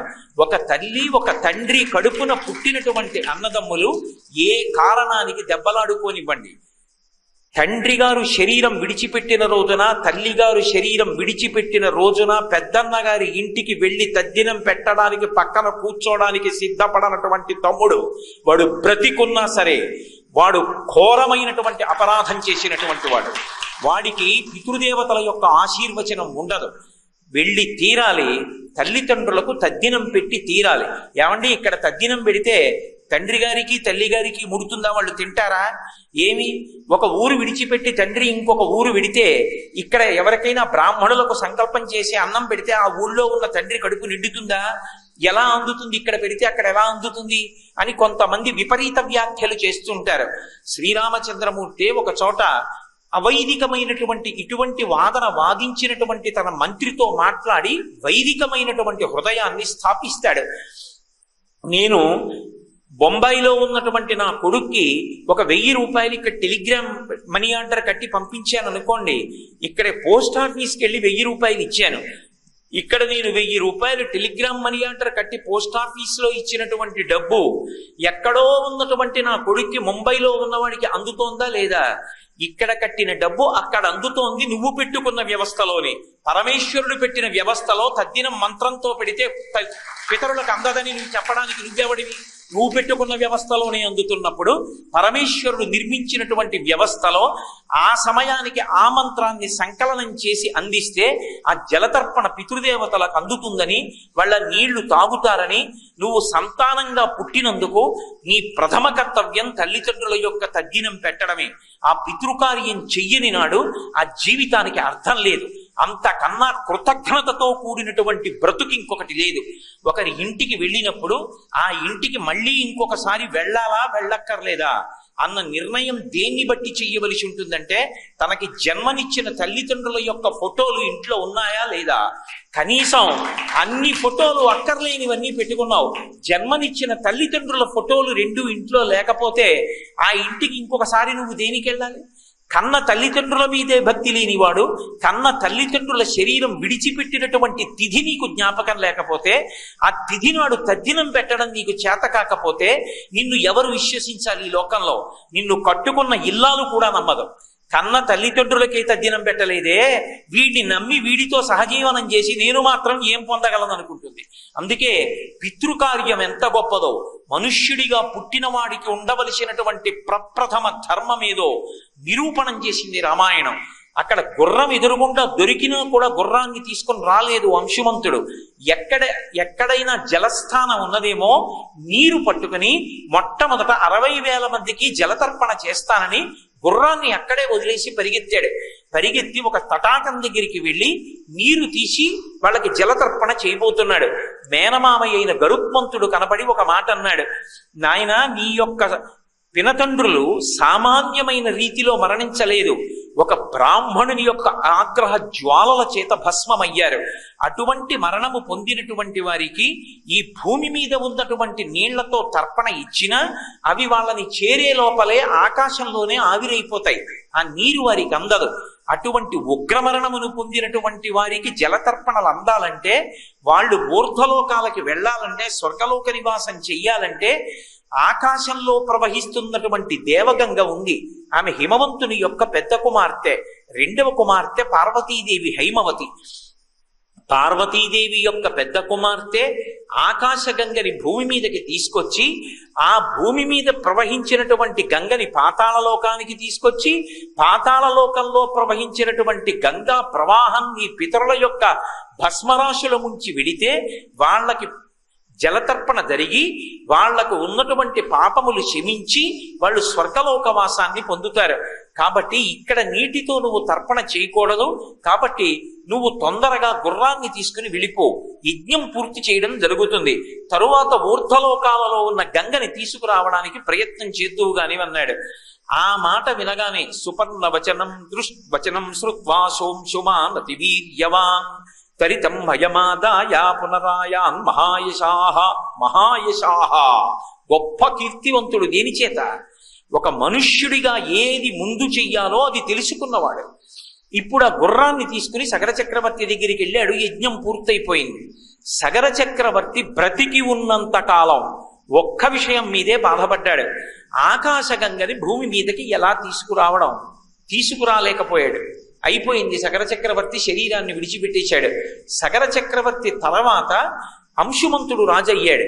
అంశుమంతుడు రాజైనప్పటికీ ఆయన తన జీవితకాలం అంతా కూడా కొన్ని వేల సంవత్సరములు త్రేతాయుగం యొక్క ఆయుర్దాయాన్ని అనుభవించి రాజ్య పరిపాలన చేసినప్పటికీ అయ్యో నా పితరులకు ఊర్ధ్వలోకవాసం కలగలేదు, జలతర్పణలు పొందలేకపోయారు, వాళ్ళకి తద్దినం పెట్టలేకపోయానని ఎంతో బాధపడి ఆకాశగంగని భూమి మీదకి ఎలా తీసుకురావాలో తెలియక ఆయన కూడా శరీరాన్ని విడిచిపెట్టేశాడు. అంశుమంతుడు శరీరం విడిచిపెట్టిన తర్వాత దిలీపుడు రాజయ్యాడు. దిలీపుడు పరిపాలన చేసినంత కాలం ఎలా నా వంశంలో నా పూర్వీకులు నా పితరులు కొంతమంది భస్మరాశులై ఉండిపోయారు, వాళ్ళకి జలతర్పణ జరగలేదు, ఎలా ఆకాశగంగని తీసుకురావడం, ఆయన జీవితకాలము పరితపించి శరీరాన్ని వదిలేశాడు. దిలీపుడి తర్వాత భగీరథుడు రాజయ్యాడు. అంటే ఇక్ష్వాకు వంశంలో పుట్టినటువంటి వాళ్ళు అంతమంది అయిపోతున్నా ఆ భస్మరాసులుగా పడిపోయిన వాళ్ళు అలాగే ఉండిపోయినా మనం ఏం చేస్తాంలే, ఎప్పుడో ముత్తాతల ముందు వాళ్ళు, ఇక మనం ఏం చేస్తాం దాని గురించి అని చెప్పి మరిచిపోలేదు. వాళ్ళని ఉద్ధరించాలి, వాళ్ళకి జలతర్పణ చెయ్యాలి, వాళ్ళ కోసం ఆకాశగంగని తీసుకురావాలి. మీరు ఒక్కటి ఆలోచించండి. భగీరథుడు రాజైన తరువాత పరమ సంతోషంగా అంతఃపురంలో కూర్చుని రాజభోగాలన్నీ అనుభవిస్తూ సంతోషంగా జీవితాన్ని గడపచ్చు. ఆకాశగంగని భూమి మీదకి తీసుకురావడం అంటే అంత తేలిక మార్గమా? భగీరథుడు చేసినటువంటి ప్రయత్నం వింటే అయ్య బాబోయ్ అంటారు. అందుకే రామాయణంలోంచి సామెతలన్నీ వచ్చాయి. భగీరథ ప్రయత్నం చేశాడు రా అంటారు. వెళ్ళి మహానుభావుడు ఊర్ధ్వబాహు పంచతప మాసాహారో జితేంద్రియ తస్య వర్ష సహస్రాణి ఘోరే తపసి తిష్ఠిత. 1000 సంవత్సరములు ఘోరమైన తపస్సు చేశాడు. ఊర్ధ్వబాహు 2 చేతులు పైకి ఎత్తి నించోపెట్టాలి. అంత తేలిక కాదు. ఒక్క 10 నిమిషాలు నించోపెట్టేటప్పటికీ గూడలు జారిపోతాయి. 1 నెల పాటు అలాగే చేతులెత్తి ఉంచేవాడు. పంచతప 4 పక్కల అగ్నిహోత్రాన్ని ఉంచుకునేవాడు. కళ్ళు 2 తెరిచి సూర్యుణ్ణి అలాగే చూస్తూ ఉండేవాడు. 5 అగ్నిహోత్రముల మధ్య ఉన్నట్లు. 5 అగ్నిహోత్రముల మధ్య ఉండి చేతులు పైకెత్తి నిలబడి మనసుని మాత్రం చతుర్ముఖ బ్రహ్మగారి యందే ఉంచి ఇంత క్లేశం శరీరానికి కలుగుతున్న ఘోరమైన తపస్సులో 1000 సంవత్సరములు నిలబడ్డాడు. నెలకి ఒక్కసారి మాత్రమే అన్నం తిన్నాడు. ఎందుకని? శరీరం అన్నం తినకుండా తపస్సులో పడగొట్టేశారనుకోండి, ఆ శరీరము నదీ రూపాన్ని పొంది ప్రవహించి వెళ్ళిపోతుంది తప్ప ఆ శరీరం ఏది అనుకుందో అది సాధించడం కుదరదు. మహాభారతంలో భీష్మాచార్యుల వారిని సంహరించడం కోసం, వారి మరణానికి కారణం అవ్వాలని అంబ తపస్సు చేసింది. తపస్సు చేసి తొందరగా సిద్ధి పొందాలని అన్నం తినడం కూడా మానేసింది. మానేస్తే గంగా నది చెప్తుంది, అలా అయితే నదివైపోతావని. అన్నం తినకుండా తపస్సు చేసినందుకు సగం శరీరం నదైపోయింది. అయినా సరే తపస్సు చేసి ఆఖరికి శివసాక్షాత్కారాన్ని పొంది భీష్ముని యొక్క మరణములకు కారణమై శిఖండి అయి పుట్టింది. అందుకని ఆహారాన్ని ఏదో ఒక కాలపరిమితిలో తినాలి. మాసాహారో జితేంద్రియ, నెలకి ఒక్కసారే అన్నం తింటూ ఇంద్రియములను జయించిన వాడై 1000 ఏళ్ళు తపస్సు చేశాడు. ఎవరి కోసం? బాగా ఆలోచించండి. తన కోసం కాదు. ఎక్కడో తనకి పూర్వం ఉన్నటువంటి వాళ్ళు పడిపోతే, భస్మరాసులైపోతే, అయ్యయ్యో వాళ్ళకి జలతర్పణ జరగలేదు, వాళ్ళకి జలతర్పణ జరగాలి, లేనినాడు నేను ఆ వంశంలో పుట్టి ప్రయోజనం ఏమిటి? తన ముందు పుట్టినటువంటి వాళ్ళకి ఉత్తర క్రియలు చేయడంలో అంతటి శ్రద్ధ పట్టారు ఇక్ష్వాకు వంశంలోని వాళ్ళు. అంత ఘోరమైన తపస్సు చేస్తే 1000 సంవత్సరముల తర్వాత హంసవాహనారూఢుడై చతుర్ముఖ బ్రహ్మగారు ప్రత్యక్షమయ్యారు. అయి ఏం కావాలని అడిగాడు. అడిగితే ఆయన అన్నాడు, మా ఇక్ష్వాకు వంశంలో ఎప్పుడూ చక్రవర్తులు సంతానం కోసం ఇబ్బంది పడుతూ ఉంటారు. నా వంశంలో విచ్ఛిన్నం కాకుండా ఎప్పుడూ సంతానం కలిగేటట్టుగా అనుగ్రహించమని అడిగాడు. తప్పకుండా నీ వంశం అవిచ్ఛిన్నంగా పరంపరాగతంగా కొనసాగుతుంది, పుత్ర సంతానాన్ని పొందుతారు, బెంగ పెట్టుకోవద్దన్నాడు. 2వ వరం ఏం కావాలని అడిగాడు. నాకు ముందు పుట్టినటువంటి వాళ్ళు పితరులు భస్మరాశులై పడిపోయి ఉన్నారు. ఈ భూమి మీద ఉన్నటువంటి జలముల చేత వాళ్ళకి తర్పణ చేయడం కుదరదు. ఆకాశగంగని పాతాళలోకానికి తీసుకెళ్ళాలి. పాతాళలోకానికి వెళ్ళాలంటే ముందు భూమి మీద పడాలి. అందుకని ఆకాశగంగని భూమి మీదకి విడిచిపెట్టమని అడిగాడు. అంటే నది ఎటు ప్రవహించాలి, నదీ ప్రవాహాన్ని ఆపాలా ఆపకూడదా ఇవి మన నిర్ణయాలు కావు. నదీ ప్రవాహం ఎలా వెళ్ళాలో నిర్ణయం చేసింది బ్రహ్మగారు. బ్రహ్మగారు చేసిన నిర్ణయానికి అనుగుణంగా నదీ నదములు ప్రవహిస్తాయి. నదులు తూర్పు దిక్కుగా ప్రవహించి సముద్రంలో కలిస్తే నదములు పశ్చిమ దిక్కుగా ప్రవహించి సముద్రంలో కలుస్తాయి. రెండిటికీ పతి సముద్రుడే. అటువంటి గంగ ఆకాశం నుంచి భూమి మీదకి రావాలంటే మీ అనుగ్రహం ఉండాలి, మీ అనుమతి ఉండాలి, లేకపోతే భూమి మీదకి రాదు గంగ. అందుకు నేను గంగ గురించి తపస్సు చేయలేదు, మీ గురించి తపస్సు చేశాను. ఎంత ధర్మమో చూడండి. ఒక నదీ ప్రవాహం జోలికి వెళ్ళాలి అంటే చతుర్ముఖ బ్రహ్మగారి యొక్క అనుమతి లేకుండా అలా వెళ్ళడం సాధ్యం కాదు. ఏదో చిన్న చిన్న మార్పులకైతే ఏమో కానీ ఏకంగా ఆకాశంలోంచి గంగ భూమి మీద పడాలంటే అనుగ్రహించవలసినటువంటి వాడు కేవలము బ్రహ్మగారు. అందుకే నీ గురించి తపస్సు చేశాను. మహానుభావ అనుగ్రహించు, నా పితృదేవతలు తరించాలని అడిగాడు. అడిగితే ఆయన అన్నాడు, గంగాయా పతనం రాజన్ పృథివీన సహిష్యతి తాం వై ధారయితుం వీరనాణ్యం పశ్యామి శూలినః. ఆకాశగంగ వడులతో సుడులతో భూమి మీద పడితే ఈ భూమి తట్టుకోలేదు. అందుకే భూమి మీద గంగ పడడానికి మధ్యలో ఒకరు పట్టుకోవాలి, పట్టుకుని భూమి మీద కొదలాలి. అలా గంగని పట్టగలిగిన వాడు నాకు పరమశివుడి తప్ప వీరొకడు కనపట్టలేదు. వీరనాంగ్యం పశ్యామి శూలినః. ఆ పరమశివుణ్ణి నేను ఆదేశించలేను. శివ నువ్వు గంగని పట్టు అని నేను అనలేను. ఆయన అధికుడు, పరమోత్కృష్టుడు. అందుకని శివుడి గురించి తపస్సు చేయి. శివుడు అంగీకరించి వచ్చి నిలబడితే అప్పుడు ఆకాశగంగని భూమి మీద పడడానికి నేను అనుమతిస్తాను. మధ్యలో శివుడు పట్టుకుంటాడు. అది భగీరథ ప్రయత్నం. అంటే ఎవరి కోసం? అస్తమానం మళ్ళీ వెనక్కి వచ్చి చూడాలి. తన పితరుల కోసం, తన పూర్వీకులు తరించడం కోసం. శరీరాన్ని విడిచిపెట్టిన వాళ్ళకి తద్దినం పెట్టడం అన్నదాన్ని వాళ్ళు తరించడానికి ఉన్నవాళ్ళు వారసులు పితృకార్యం చెయ్యడానికి ఎంత ప్రాధాన్యత ఉందో. రామా నువ్వు ఎలా బ్రతకాలో తెలుసా? చెప్పకుండా చెప్తున్నాడు విశ్వామిత్రుడు రామచంద్రమూర్తితో.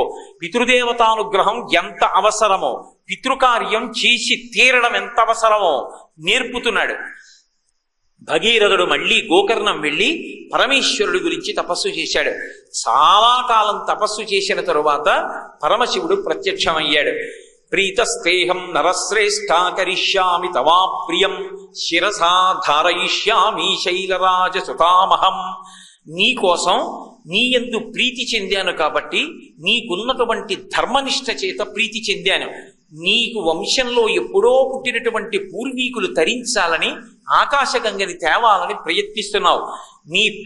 నీ యొక్క పూర్వీకులు తరించడానికి నువ్వు చేస్తున్నటువంటి ప్రయత్నం చేత ప్రీతస్తేహం నరశ్రేష్ఠ, నరుల యందు శ్రేష్ఠుడైన వాడా, ఒక మనుష్యుడు ఎలా బ్రతకాలో అలా బ్రతుకుతున్నవాడా, నీ కొరకు గంగని పడతాను పద అని హిమవత్పర్వత ప్రాంతానికి వచ్చి బిందు సరోవర ప్రాంతంలో 2 చేతులు నడుము మీద వేసుకుని ఆ జటాజూటాన్ని విప్పి నిలబడ్డాడు. ఆకాశగంగని విడిచిపెట్టమన్నాడు. చతుర్ముఖ బ్రహ్మగారు గంగని భూమి మీదకి వెళ్లే ముందు శివుడికి తగిలి, శివుడి మించి భూమి మీద పడి, భూమి మించి పాతాళలోకానికి వెళ్ళమన్నారు. పాపం భూమి మించి పాతాళలోకానికి ఏ మార్గం గుండా వెళ్లి తన పూర్వీకులు భస్మరాసులై పడిపోయి ఉన్నారో ఆ భస్మరాసులను చూపించి వాళ్ళ మించి ప్రవహింప చెయ్యడానికి భగీరథుడు సిద్ధంగా ఉన్నాడు రథం ఎక్కి. పైనుంచి పడుతున్నటువంటి గంగ అహంకరించి, ఏమిటో ఈ పరమశివుడిలా నిలబడ్డాడు, తెలియదు పిచ్చివాడికి నా శక్తి, ఈడ్చేస్తాను కింద పడ్డప్పుడు. ఏమిటో అనుకుంటున్నాడు పట్టగలనని. ఇక్కడ నిలబడడం కాదు, మళ్ళీ మునిగి తేలేటప్పటికే పాతాళలోకంలో ఉంటాడు. అంత వేగంగా లాగేస్తాను, నా ప్రవాహ వేగం అంటే ఏమిటో చూస్తాడని అహంకారంతో పడుతోంది. చూశాడు పరమేశ్వరుడు. ఆయనకి తెలియదు ఎవరి మనసులో ఏదుందో. పెద్ద జటాజూటాన్ని విప్పాడు.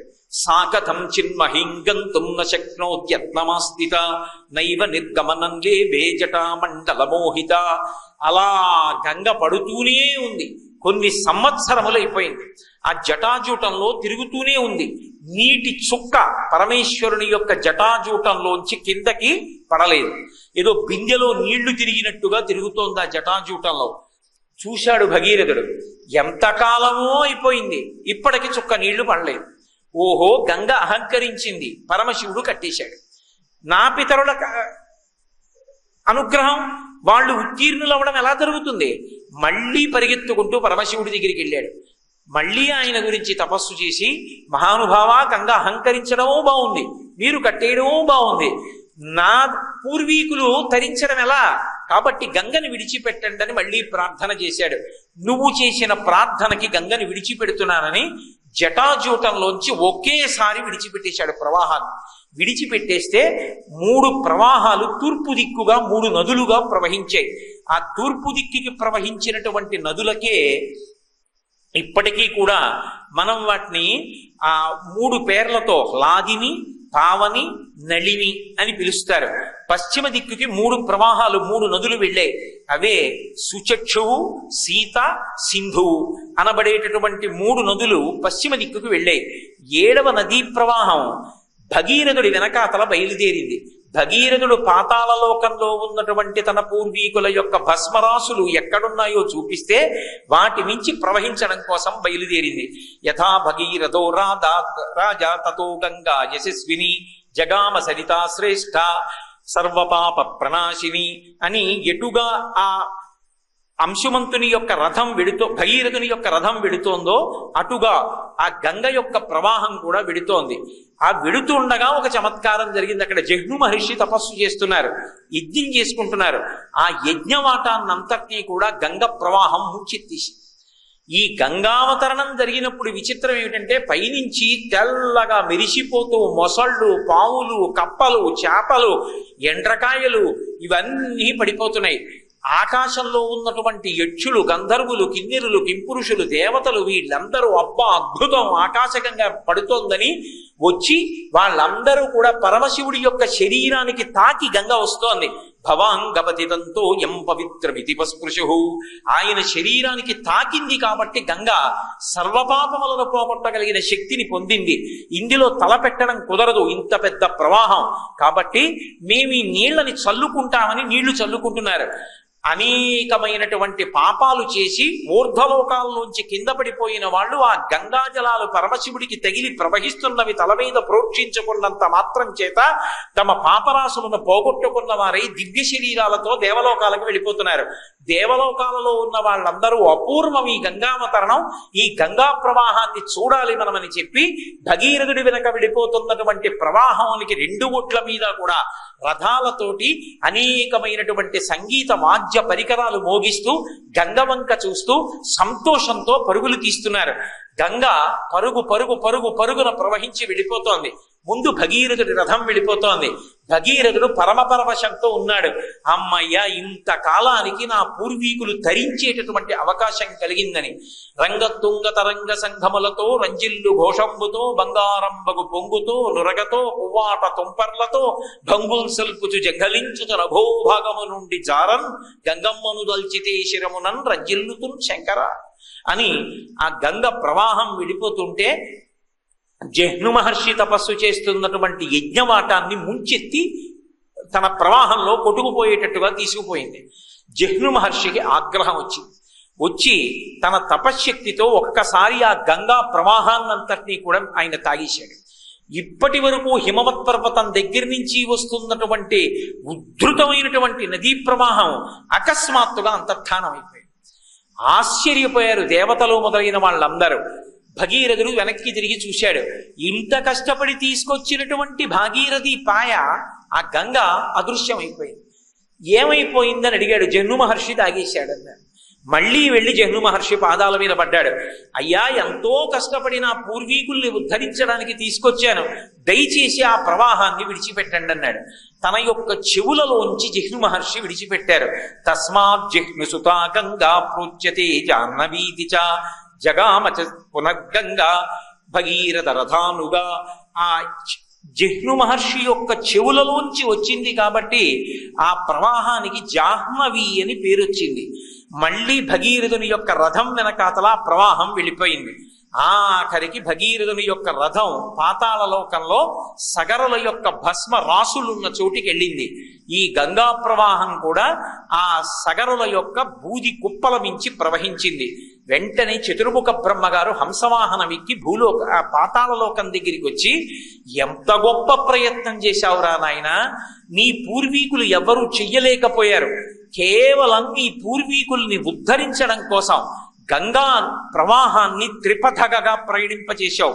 ఆకాశంలో ప్రవహించేటటువంటి గంగా మందాకిని అనేటటువంటి పేరుతో ప్రవహిస్తుంది.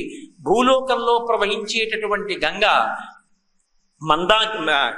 ఇక్కడ ఉండేటటువంటి గంగా గంగానది అన్న పేరుతో, పాతాళ లోకంలో ఉండేటటువంటి గంగా భోగవతి అన్న పేరుతో ప్రవహిస్తోంది. త్రిపదగయై భాగీరథి, భోగవతి, మందాకిని అన్న పేర్లతో ప్రవహించేటట్లుగా చేసి 3 లోకములలోకి గంగా ప్రవాహాన్ని తీసుకొచ్చి నీ పూర్వీకుల్ని ఉద్ధరించావు. 7 పాయలుగా గంగ ప్రవహించేటట్టు చేశావు. కాబట్టి ఈ వచ్చినటువంటి పాయకి భాగీరథి అని నీ పేరే ఉంచుతున్నాను, నీ పేరు మీద ఈ నది ప్రవహిస్తుంది అని అసలు వాల్మీకి మహర్షికి ఎక్కడా కూడా ఫలశ్రుతి చెప్పే అలవాటు లేదు రామాయణంలో. అటువంటిది గంగావతరణం అనేటటువంటిది ఎవరు వింటున్నారో వాళ్ళందరికీ కూడా ఆయుర్దాయము, కీర్తి, తేజస్సు కలుగుతాయని అనుగ్రహించారు. అటువంటి గంగని అంత కష్టపడి భగీరథుడు తీసుకొచ్చాడు అంటే ఎవరి కోసం తీసుకొచ్చాడు? తన యొక్క పూర్వీకులను తరింప చేయడానికి గంగా ప్రవాహాన్ని తీసుకొచ్చి జలతర్పణ చేసి ఆ 60,000 మంది తరించేటట్టుగా చేశాడు. అంటే శ్రీరామాయణంలో ప్రథమ ధర్మంగా మనుష్యుడిగా పుట్టినటువంటి వాడు జ్ఞాపకం పెట్టుకోవలసింది ఏది అంటే పితృరుణంతో పుడతాడు. నేను పెళ్లి చేసుకోనండి, పెళ్లి చేసుకోవడం ఎందుకండి, పెళ్లి చేసుకోకుండా ఉంటే హాయిగా ఏదో భగవదారాధన చెయ్యొచ్చండి, మెట్ట వేదాంతం. నిన్ను పెళ్లి చేసుకోవడం మానేసి భగవంతుడి యొక్క అనుగ్రహం పొందమని ఏ శాస్త్రాలు చెప్పలేదు. ఆశ్రమం మారడం అంటే కట్టు మీద కట్టు వేసుకుని కట్టు జార్చుకోవాలి. అలా జార్చుకుంటేనే వైరాగ్యం కలుగుతుంది తప్ప కట్టు జారకుండా వైరాగ్యం జోలికి వెడితే ఇంద్రియాణి బలిష్టాని ననియుక్తాని మానద అపక్వస్య ప్రకుర్వంతి వికారాం స్థాననేకశః అంటాడు దేవీ భాగవతంలో వ్యాస భగవానుడు. ఇంద్రియములు పరమ బలవత్తరమైనటువంటివి, ఎప్పుడు ఎవరిని ఎక్కడ కాటు వేస్తాయో తెలియదు. ఇంద్రియాలకి ధర్మబద్ధమైనటువంటి ఆహారం అందిస్తే అవి ఆ సుఖములను అనుభవించి ఈ సుఖములు సుఖములా అనేటటువంటి వైరాగ్య సుఖాన్ని పొందుతాయి. అలా పొందాలంటే బ్రహ్మచారి అనబడేటటువంటి ఆశ్రమంలో ఉండి గురువు గారి శుశ్రూష చేసి వేదాధ్యయనం చెయ్యాలి. తర్వాత ఒక వయసు వచ్చిన తరువాత మనసులో పొటమరించేటటువంటి కామాన్ని బలవంతంగా తొక్కి పెట్టడం సాధ్యం కాదు కనుక ధర్మంతో ముడివేసి కామాన్ని ధర్మపత్నిని స్వీకరించి దాని వలన ధర్మబద్ధమైన సంతానాన్ని పొంది తనని తన తండ్రి ఎలా కన్నాడో అలా సంతానాన్ని కని తాను పితృరుణం నుంచి విముక్తుడు కావాలి. కాబట్టి తాను వివాహం చేసుకుని పితృరుణం నుంచి విముక్తుడు కావాలి తప్ప తాను నేను సంతానం కననని తాను వివాహం చేసుకోనని అనకూడదు. అసలు మనుష్య జన్మలో ప్రథమ రుణం ఏది అంటే పితృరుణమే. ఆ పితృరుణం తీర్చుకోవాలి. వెళ్ళిపోయినటువంటి పెద్దలకి ఆయా తిథులలో చెయ్యవలసినటువంటి పితృకార్యాన్ని తప్పకుండా చెయ్యాలి. మనుష్యునికి ఉండేటటువంటి అత్యంత ప్రధానమైనటువంటి ధర్మం అది. అది లేనినాడు అసలు ఆ మనుష్య జన్మకి అర్థం లేదు. అటువంటి వాడితో మీరు ఏమైనా అనుకోవచ్చుగాక, నేనైతే ఏమంటానంటే అటువంటి వాడితో స్నేహం కాని, అటువంటి వాడితో బాంధవ్యం కాని, అటువంటి వాడి పట్ల గౌరవం కాని, అటువంటి వాడిని పలకరించవలసిన అవసరం కాని లేదు. వాడు ఉన్నాడంటే కారణం తల్లిదండ్రులు. అటువంటి తల్లిదండ్రుల శరీరం పడిపోయిన తిథి నాడు తద్దినం పెట్టడం చేత కాని వాడితో ఎలా గౌరవించి వాడిని నమ్మి ఎవడు స్నేహం చెయ్యాలి? తల్లిదండ్రులకే చెయ్యని వాడు లోకంలో ఎవరికి చేస్తాడు వాడు? కాబట్టి పితృకార్యం అనేటటువంటిది ఎంత అవసరమో, తల్లిదండ్రుల్ని ఎంత గౌరవించాలో బ్రతికుండగా సేవించాలి. శరీరం పడిపోయిన తరువాత పితృకార్యం వాళ్ళకి చేసి తీరాలి. ఇది వైదికమైనటువంటి ధర్మం. ఈ ధర్మాన్ని విశ్వామిత్రుడు గంగావతరణ ఉపాఖ్యానమునందు రామచంద్రమూర్తి యొక్క మనసులో బాగా నాటుకునేటట్టుగా చెప్పాడు. ఇది ఉత్తరోత్తర రాముడిలో ధర్మమునందు ఎంతటి పూనిక కల్పించిందో అర్థమవుతుంది. తద్దినం పెట్టడానికి నియమం ఉంటుంది. తద్దినం పెట్టేటప్పుడు నాకు ఏ సంభారం ఉన్నదో, నేను ఏది తింటున్నానో దాంతోనే తద్దినం పెట్టాలి. నేను రోజు చక్రకేళి అరటిపళ్ళు తింటాననుకోండి, చక్రకేళి అరటిపళ్ళు భోక్తలకు ఇవ్వాలి. నాకు అంత ఐశ్వర్యం లేదనుకోండి, నేను చాలా నిరుపేద జీవితాన్ని గడుపుతున్నాను అనుకోండి, పెద్దలకి తద్దినం పెట్టినప్పుడు కూడా నేను ఏం తింటున్నానో దానితోనే పెట్టాలి. అందుకే అయోధ్యకాండలో రాముడు అరణ్యవాసానికి వెళ్ళిపోతే రాముణ్ణి వెతుక్కుంటూ కౌసల్య, సుమిత్ర, కైకేయి బయలుదేరుతారు. భరతుడు బయలుదేరుతాడు, శత్రుఘ్నుడు బయలుదేరుతాడు, సమస్త సైన్యం, వశిష్ఠుడు అందరూ బయలుదేరుతారు.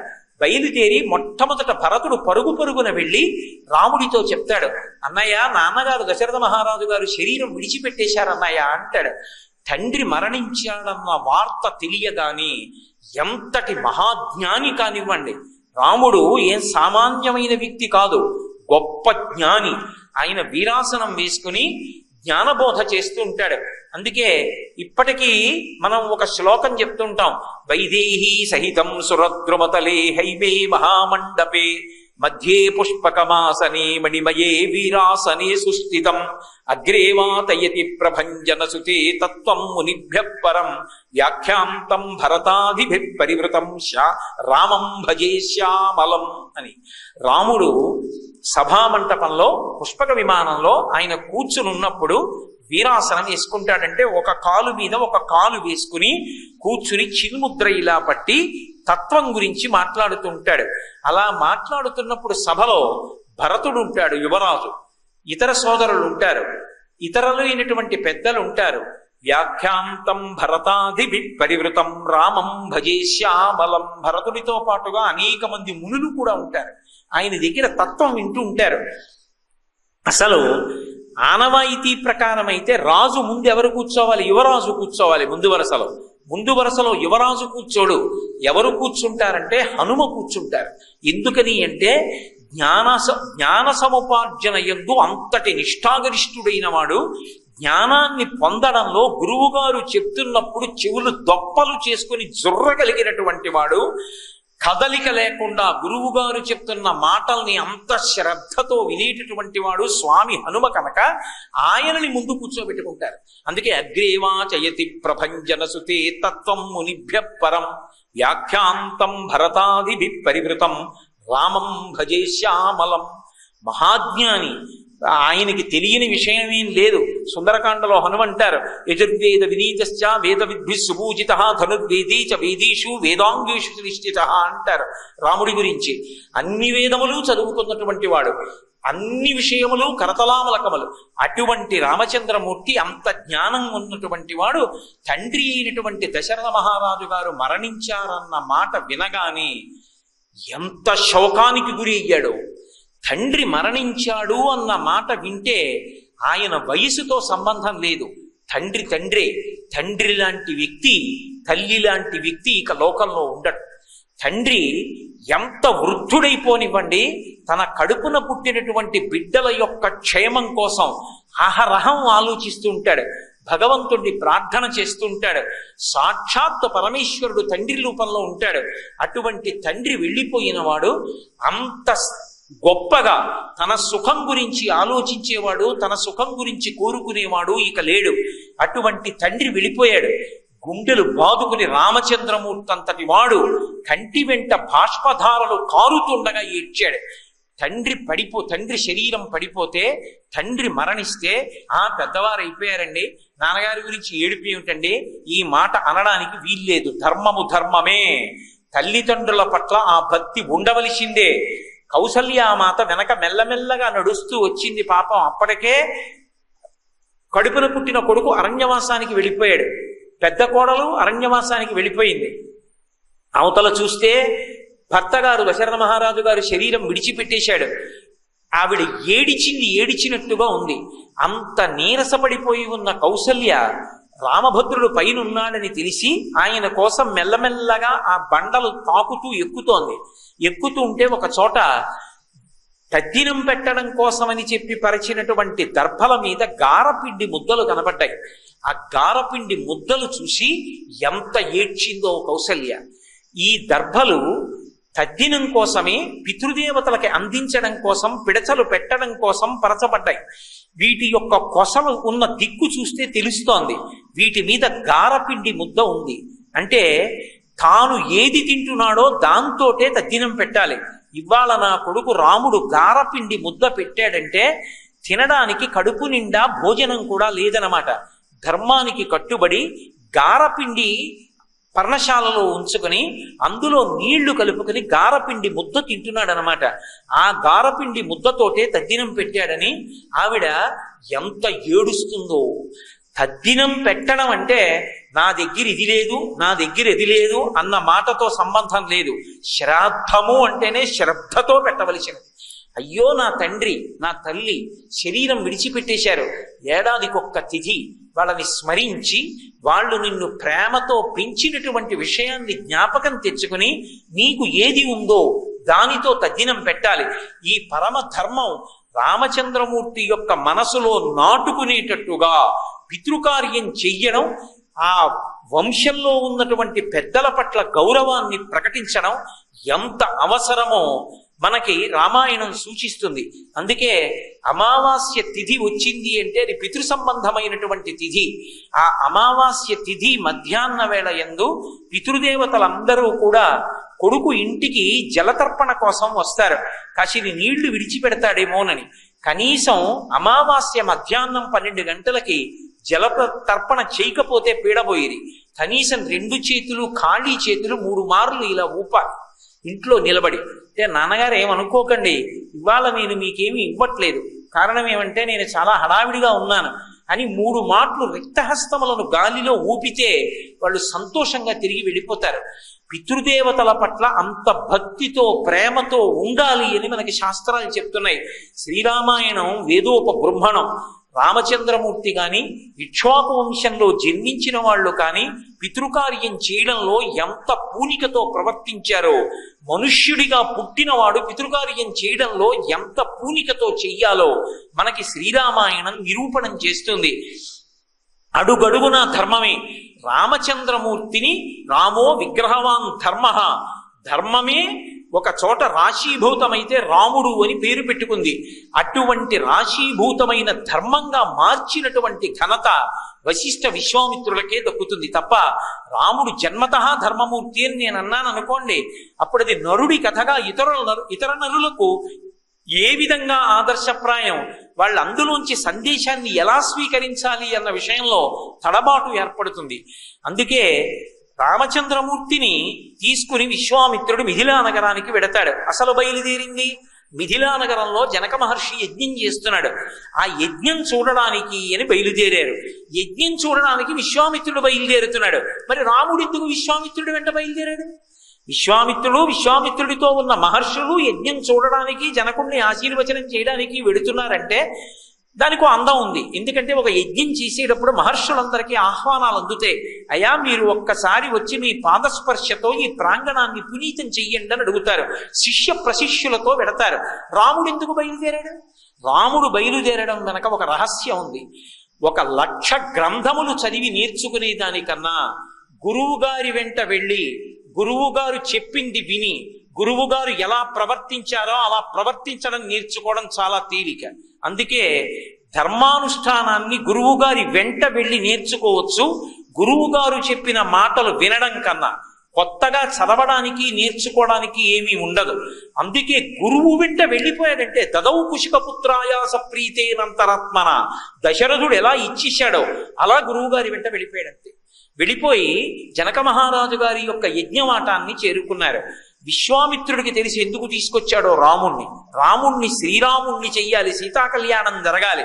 సీతా కళ్యాణం ఎందుకు జరగాలి? ఆ అవతారంలో సీతమ్మ వచ్చి రాముడి పక్కన కూర్చుంటే తప్ప అసలు రావణ సంహారం అవ్వదు, అవతార ప్రయోజనం పూర్తవదు. నరుడు కాబట్టి రాముడు ఏమీ తెలియని వాడి కిందే ఉంటాడు. తాను రావణ సంహారం కోసం పుట్టానని, రావణాసురుణ్ణి తాను సంహరించాలని అలా ఏవో తనకు ఊహలున్నట్టుగా రాముడు ఎక్కడా కనపడడం. అక్కడ సీతమ్మ అయోనిజగా జన్మించింది. ఆవిడ అయోనిజగా జన్మించినటువంటి సీతమ్మకి భర్తని ఎవరిని తీసుకురావాలి? ఈ తడబాటు జనక మహారాజు గారి దగ్గర ఉంది. ఇప్పుడు ఆయనకి ఎవరిని తీసుకొచ్చి ఆమెకి భర్తగా చెయ్యాలో అవకాశం ఏర్పడక వీర్యశుల్క అని ప్రకటించాడు. మా ఇంట్లో శివధనస్సు ఉంది, ఆ శివధనస్సుని ఎవరు ఎక్కువ పెడతారో వాళ్ళకిచ్చి చేస్తాను. శివధనస్సు అంటే భగవంతుని యొక్క ధనస్సు. భగవంతుని యొక్క ధనస్సును ఎవరు ఎక్కువ పెడతారు? భగవంతుడే ఎక్కువ పెడతాడు. ధనస్సుని వింటినారి కట్టడం, సంధించడం, దాంట్లో బాణాన్ని సంధించడం, ఆ వింటినారి కట్టడం, ధనస్సుని ఎక్కువ పెట్టడం అన్న మాటలకు అర్థం ఏంటంటే మాయని వహించడం, మాయని భరించడం, మాయని నియమించడం.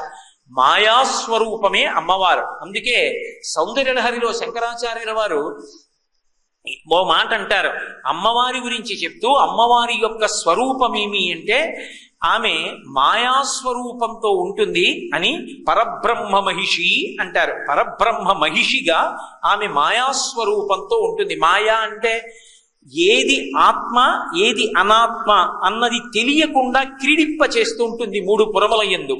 అటువంటి తల్లి అయోనిజగా వచ్చింది. ఇప్పుడు సీతమ్మ భర్త ఎవరు?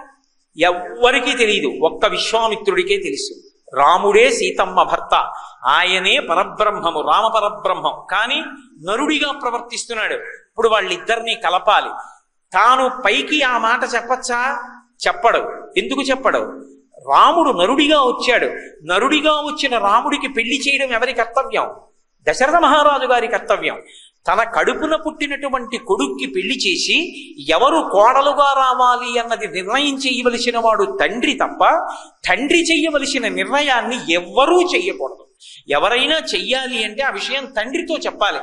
అయ్యా మీరు ఆమెను కోడలుగా స్వీకరించచ్చని చెప్పాలి తప్ప ఆయన చెప్పులు వాళ్ళు వేసుకుని తండ్రి చెయ్యవలసిన పని వాళ్ళు చెయ్యడానికి అధికారం ఎవ్వరికీ ఉండదు.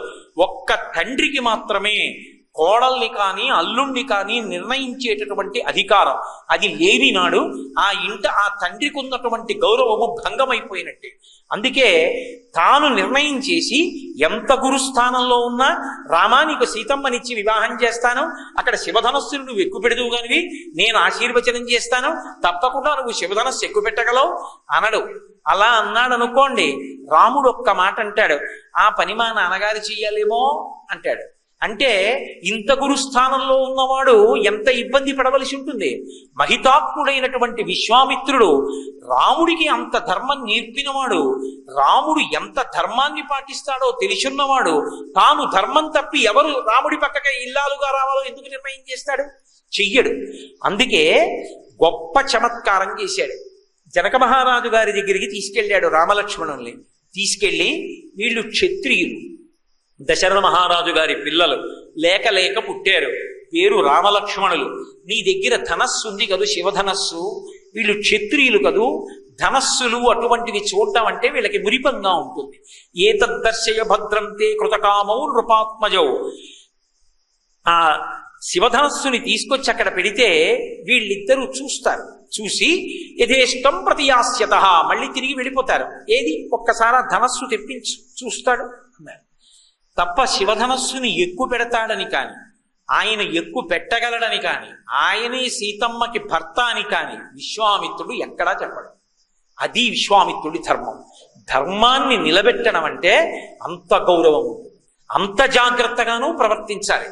గురువుగా విశ్వామిత్రుడు ఎంత ధర్మ పరిపాలన చేస్తాడో చూడండి. అందుకే మహర్షి 1కి 4 మాటలు విశ్వామిత్రుడి పక్కన ధర్మాత్మ ధర్మాత్మ ధర్మాత్మ అంటుంటారు. ఎందుకని? ఆయన గురుస్థానంలో కూర్చున్నప్పుడు అంత గొప్పగా ముందు ధర్మానుష్ఠానాన్ని చేసి శిష్యుడికి ధర్మమునందు అనురక్తి కల్పిస్తాడు. సరే, ఎప్పుడైతే శివధనస్సు చూపించమన్నాడో జనక మహారాజు గారు వెంటనే శివధనస్సు చూపించలేదు. ఆయన అన్నాడు, ఈ శివధనస్సుకి నా కూతురుకి ఒక సంబంధం ఉంది. నా కూతురు అంటున్నానని నా కడుపున పుట్టిన పిల్ల అనుకుంటున్నావేమో, కాదు. అథ మే కృషత క్షేత్రం లంగలా గుద్ధితామయ క్షేత్రం శోధయత లబ్ధ్వా నామ్నాసీతి విశ్రుత. నేను ఒకప్పుడు యజ్ఞం చెయ్యడం కోసమని భూమిని దున్నుతున్నాను. భూమిని దున్నుతున్నప్పుడు ఈ భూమి నుండి ఆమె పైకి లేచిందిలాగా, ఏదో పద్మావతీదేవి లభించినట్టుగా మంజూషయందు దొరకలేదు సీతమ్మ. సీతమ్మ భూమిలోంచి పైకి లేచింది అని చెప్పారు వాల్మీకి మహర్షి. ఉద్ధిత అని చెప్పారు. ఆమె పైకి లేస్తే జనక మహారాజు గారు ఆమెని చేతులలోకి తీసుకుని నిలబడ్డాడు. ఆయనకు ఒక అనుమానం వచ్చింది, ఈ పిల్ల భూమిలోంచి వచ్చింది, ఈ పిల్ల నా భార్య యందు జన్మించలేదు, కాబట్టి ఇప్పుడు ఈమె నాకేమవుతుంది? ఈమె నాకు దొరికింది తప్ప ఈమె నా కడుపున పుట్టిన పిల్ల కాదు. కాబట్టి ఇప్పుడు ఈమెతో నాకున్న అనుబంధం ఏమి? ఏ అనుబంధంతో నేను ఈమెని పెంచాలి? ఎందుకని ఆ మాట రావాలి అంటే, ఏ అనుబంధంతో పెంచుతున్నాడో దాన్ని బట్టి ఆయన ధర్మం ఉంటుంది. ఒక కూతురుగా పెంచాడనుకోండి, యోగ్యుడైనటువంటి అల్లుణ్ణి తేవడం ఆయన ధర్మం అవుతుంది. కాదు ఆమె పరదేవతా స్వరూపిణి అంతవరకే ఉంటుంది అనుకోండి, నరకాంతగా ప్రవర్తించదనుకోండి, అప్పుడు ఆ ధర్మం వేరుగా ఉంటుంది. ఆయన కూడా ఆవిడ పాదాల మీదే పడవలసి ఉంటుంది. అందుకని జనకునికి అనుమానం వచ్చింది, రామాయణం అంతా ధర్మమే. ఈ రెండు చేతులతో పిల్లని పట్టుకుని నిలబడి ఆలోచించాడు. అంతరిక్షే చవాగుప్త ప్రతిమా మానుషీకిలా, అయోధ్యకాండలో చెప్తుంది సీతమ్మ తల్లి ఈ శ్లోకాన్ని, అనసూయమ్మతో చెప్పింది. నిలబడితే అశరీరవాణి పలికింది, ఓయి జనక మహారాజా, ఈమె ధర్మేణ తనయా తవా. ఆకాశంలోంచి వినపడింది, ఈ పిల్ల నీ కడుపున పుట్టలేదు, కానీ ఈ భూమిని దున్నుతున్నప్పుడు ఆమె నీ కొరకే భూమిలోంచి పైకొచ్చింది నాగటి చాలుకు తగిలి, కాబట్టి ధర్మము చేత ఈమె నీకు కుమార్తె. ఇప్పుడు ఆయన పట్టుకెళ్ళి భార్యకిచ్చి ఈమె నా కుమార్తె అన్నాడు. ఆమె తర్వాత ఊర్మిళ పుట్టింది. ఇప్పుడు ఇద్దరినీ సమానంగా పెంచుతున్నాడు. ఊర్మిళ విషయంలో ఇబ్బంది లేదు, నరకాంత తన కడుపున పుట్టింది. సీతమ్మ విషయంలో ఓ పెద్ద సమస్య ఉంది. ఆమె తన కుమార్తెగా నరకాంత కాదు, అయోనిజ. రాముడు అలా కాదు, దశరథ మహారాజు గారికి కౌసల్యకి నరుడిగా పుట్టినవాడు. సీతమ్మ నరకాంతగా పుట్టలేదు. నరకాంతగా పుట్టని దానికి భర్త ఎవరు? ఆయనకి కూడా నిర్ణయం చేయడం కష్టం. అందుకే వీర్యశుల్క అన్నాడు. శివధనస్సును ఎవడెక్కులు పెడతాడో వాడే అయోనిజ కనుక ఈమెకి భర్త కాగలడు. కాబట్టి ఆయన చాలా తెలివితేటలుగా ఆ నిర్ణయం చేశాడు. ఇప్పుడు లోకంలో ఉన్న అనేక మంది రాజులు సీతమ్మని వివాహం చేసుకోవాలని వస్తున్నారు, దేవతలతో కలిపి ఎందరో వచ్చారు, శివధనస్సుని ఎక్కువ పెట్టడానికి ప్రయత్నించారు. ఇంతమంది ఎక్కువ పెట్టడానికి ప్రయత్నించి భంగపడ్డారు, కనీసం ఆ ధనస్సుని కదపలేకపోయారు. ఎందుకని? కొన్ని వందల మంది సేవకులు చక్రములు కలిగినటువంటి పెద్ద పెట్టెలో మంజూష యందు ధనస్సు నుంచి తాళ్లతో లాగి తీసుకొస్తారు. ఎంత బరువైనదైనా చక్రాల పెట్టెలో పెడితే లాగడం తేలిక. శివధనస్సుని చక్రములు కలిగినటువంటి మంజూష యందు పెట్టి తీసుకురావాలంటే మహాబలాఢ్యులైనటువంటి కొన్ని వందల మంది యోధులు దాన్ని తాళ్లతో లాగితే వస్తుంది ఆ మంజూష. అంటే ఎంత తేజోవంతమై, ఎంత బరువు కలిగి, ఎంత గొప్పదైనటువంటి ధనస్సు చూడండి. అది పరమశివుడు పట్టుకుని యుద్ధం చేసినటువంటి ధనస్సు. ఆయన అప్పుడప్పుడు చేతిలో ధనస్సు పట్టుకుని దిగుతూ ఉంటాడు. భూమండలం మీదకి దిగాడు ఒకప్పుడు. దిగి ఆ ధనస్సుని భూమి మీద పెట్టాడు. పెట్టి మళ్ళీ ఆయన వెళ్ళిపోతూ ధనస్సుని ఇలా దగ్గరికి లాగాడు. లాగినప్పుడు ధనస్సు యొక్క చివరి భాగం భూమి మీద పెద్ద సార పడింది. ఆ సారలో జల ప్రవాహం వెళ్ళింది. పినాకిని అంటారు పరమశివుడు పట్టుకునేటటువంటి ఆ ధనస్సుని. పినాకము యొక్క జాడపడిన చోట ప్రవహించినటువంటి ప్రవాహం కనుక దానికి పినాకిని నది అని పేరు వచ్చింది. దాన్నే పెన్నా అని పిలుస్తూ ఉంటారు. నెల్లూరు ఒడ్డున అనంతపురం దగ్గర ఆ పినాకిని నది ప్రవాహం ఉంటుంది. కాబట్టి ఆ శివధనస్సుని మంజూషలో పెట్టి తీసుకురావాలి సభామంటపంలోకి. ఆయన అన్నాడు, నేను వీర్యశుల్కగా ఈమెని ప్రకటించిన తరువాత శివధనస్సును ఎక్కుపెట్టి సీతమ్మని భార్యగా చేసుకోవాలనేటటువంటి ఉద్దేశ్యంతో ఎందరో రాజులు, దేవతలు అందరూ వచ్చి శివధనస్సుని ఎక్కుపెట్టే ప్రయత్నం చేశారు. ఎక్కుపెట్టడం మాట దేవుడెరుగు, కనీసం కదపలేకపోయారు. భంగపాటు పొంది వెళ్ళిపోయి వీళ్ళందరూ కలిసి ఎలాగైనా నన్ను ఇబ్బంది పెట్టాలని అందరూ కలిసి యుద్ధానికి వచ్చారు. ఆ సీతమ్మని ఎవరికీ ఇవ్వట్లేదు, వీర్యశుల్క అంటాడు. ఎవరు ఎక్కువ పెడతారు శివధనస్సు? కాబట్టి మనందరం జనకుణ్ణి యుద్ధం చేసి సంహరించి ఎవరినో ఒకళ్ళం తర్వాత చేసుకోవచ్చు సీతమ్మని. ముందు యుద్ధానికి ఎడదామని అందరూ యుద్ధానికి వచ్చారు. కొంతకాలం యుద్ధం చేసిన తర్వాత కోటలో ఉన్నటువంటి ఆహార పదార్థములన్నీ కూడా, ఆ జీవనావసరములు, జీవనోపకరణములు ఏ ఉన్నాయో అవన్నీ కూడా తరిగిపోతే మహానుభావుడు జనకుడు అప్పుడు కూర్చుని దేవతల గురించి తపస్సు చేశాడు. దేవతలందరూ ప్రత్యక్షమై వాళ్ళకి సంబంధించినటువంటి సైన్యాన్ని జనకుడికి ఇస్తే అప్పుడు వాళ్ళని ఓడించి, ఇదిగో ఈ శివధనస్సుని ఎక్కుపెట్టిన వాడికి సీతమ్మనిస్తానని ఎదురు చూస్తూ కూర్చున్నాడు. ఇప్పటి వరకు ఆ శివధనస్సుని ఎక్కుపెట్టినటువంటి వాడు రాలేదు. ఒకవేళ రామచంద్రమూర్తిని లక్ష్మణస్వామిని నువ్వు తీసుకొచ్చావు విశ్వామిత్ర మహర్షి, శివధనస్సుని చూపించమంటున్నావు, చూపిస్తాను. చూపించిన తరువాత ఆ పిల్లవాడు ధనస్సుని ఎక్కువ పెడతానంటే నాకు అభ్యంతరం లేదు. ఒకవేళ ఎక్కువ పెట్టగలిగితే ఏం చేస్తానో తెలుసా? ఇజ్జదారోపణం మునేహే సుతాం అయోనిజాం సీతాం దద్యాం దశరథేరహం ప్రతిజ్ఞ చేశాడు విశ్వామిత్రుడు. నిజంగా ఒకవేళ రాముడు కానీ ఈ ధనస్సుని కదిపి పైకెత్తి వింటినారిని కట్టి వింటినారిని ఆకర్ణాంతము లాగి సంధిస్తే నా కుమార్తె, ఎన్ని విశేషణాలు వేశాడో తెలుసా? సుతాం, నా కూతురు. ఎందుకంటే అంతరిక్షం చెప్పింది నీ కూతురేనని. సుతాం అయోనిజాం, అయోనిజ భూమిలోంచి పైకి లేచింది. సీతాం, ఆమె పేరు సీత, తనకి తాను పెట్టుకుంది, నేను పెట్టలేదు సీత అని. దద్యాం దశరథేరహం, దాశరథి దశరథ మహారాజు యొక్క కుమారుడైన ఈ రాముడికి ఆమెని భార్యగా ఇస్తాను, కన్యాదానం చేసేస్తాను అని వెంటనే ఒక పెద్ద నవ్వు నవ్వి అన్నాడు, అసలు దేవతలు మొదలైనటువంటి వాళ్ళే ఎక్కువ పెట్టలేకపోయారే, సామాన్యమైనటువంటి నరుడు, ఒక మనుష్యుడు, ఇటువంటి వాడు ఎలా ఎక్కువ పెడతాడు? ఎక్కువ పెట్టలేడు. పైగా ఆ శివధనస్సుని ఎక్కువ పెట్టడం అంటే మాటలా? దాన్ని ఎక్కువ పెట్టాలి, దాంట్లో బాణాన్ని సంధించాలి, ఆకర్ణాంతము వింటినారిని లాగాలి సంధించడానికి ముందు. ఇన్ని ఎక్కడి చెయ్యగలడు? పగతిర్మానుషానంచ ధనుషస్య ప్రపూరణే ఆరోపణే సమాయోగే వేపనే తొలనే పివా, ఒక నరుడు చెయ్యలేడన్నాడు. విశ్వామిత్రుడు అన్నీ విన్నాడు. ఆయన త్రికాలవేది, ఆయనకు అన్నీ తెలుసు. రాముడు ఎక్కువ పెట్టగలడని తెలుసు, కానీ ఏమీ మాట్లాడు. ఒక చిరునవ్వు నవ్వి, విశ్వామిత్రస్తు ధర్మాత్మా శ్రుత్వా జనకభాషితం, చక్కటి శ్లోకాన్ని ఇస్తారు మహర్షి. విశ్వామిత్రస్తు ధర్మాత్మ, పరమధర్మాత్ముడైనటువంటి విశ్వామిత్రుడు శ్రుత్వా జనకభాషితం, జనకుడు చెప్పిన మాటలు విన్నాడు. ఏమిటి ధర్మాత్మ? ఓరి పిచ్చివాడా, నీకు తెలియదురా, ఈ రాముడే శివధనస్సు ఎక్కువ పెడతాడు, ఈ రాముడే సీతమ్మకి భర్త అవుతాడు అని అనడు. ఎందుకనడు? ధర్మాత్మ ఆ మాట అనవలసిన వాడు, సీతమ్మ రాముడికి తగిన భార్య అని చెప్పవలసిన వాడు దశరథుడు. తాను అనకూడదు ఆ మాట. ఒకవేళ తానంటే, గురువుగారు మా నాన్నగారు కదా అది నిర్ణయం చెయ్యాలని రాముడు అంటాడు, అప్పుడు తనేమవుతాడు? అందుకని ధర్మాత్మ తాను దాటవలసిన గీత తాను దాటడిగా, తాను ఏ గీత దాటకూడదో ఆ గీత దాటడం.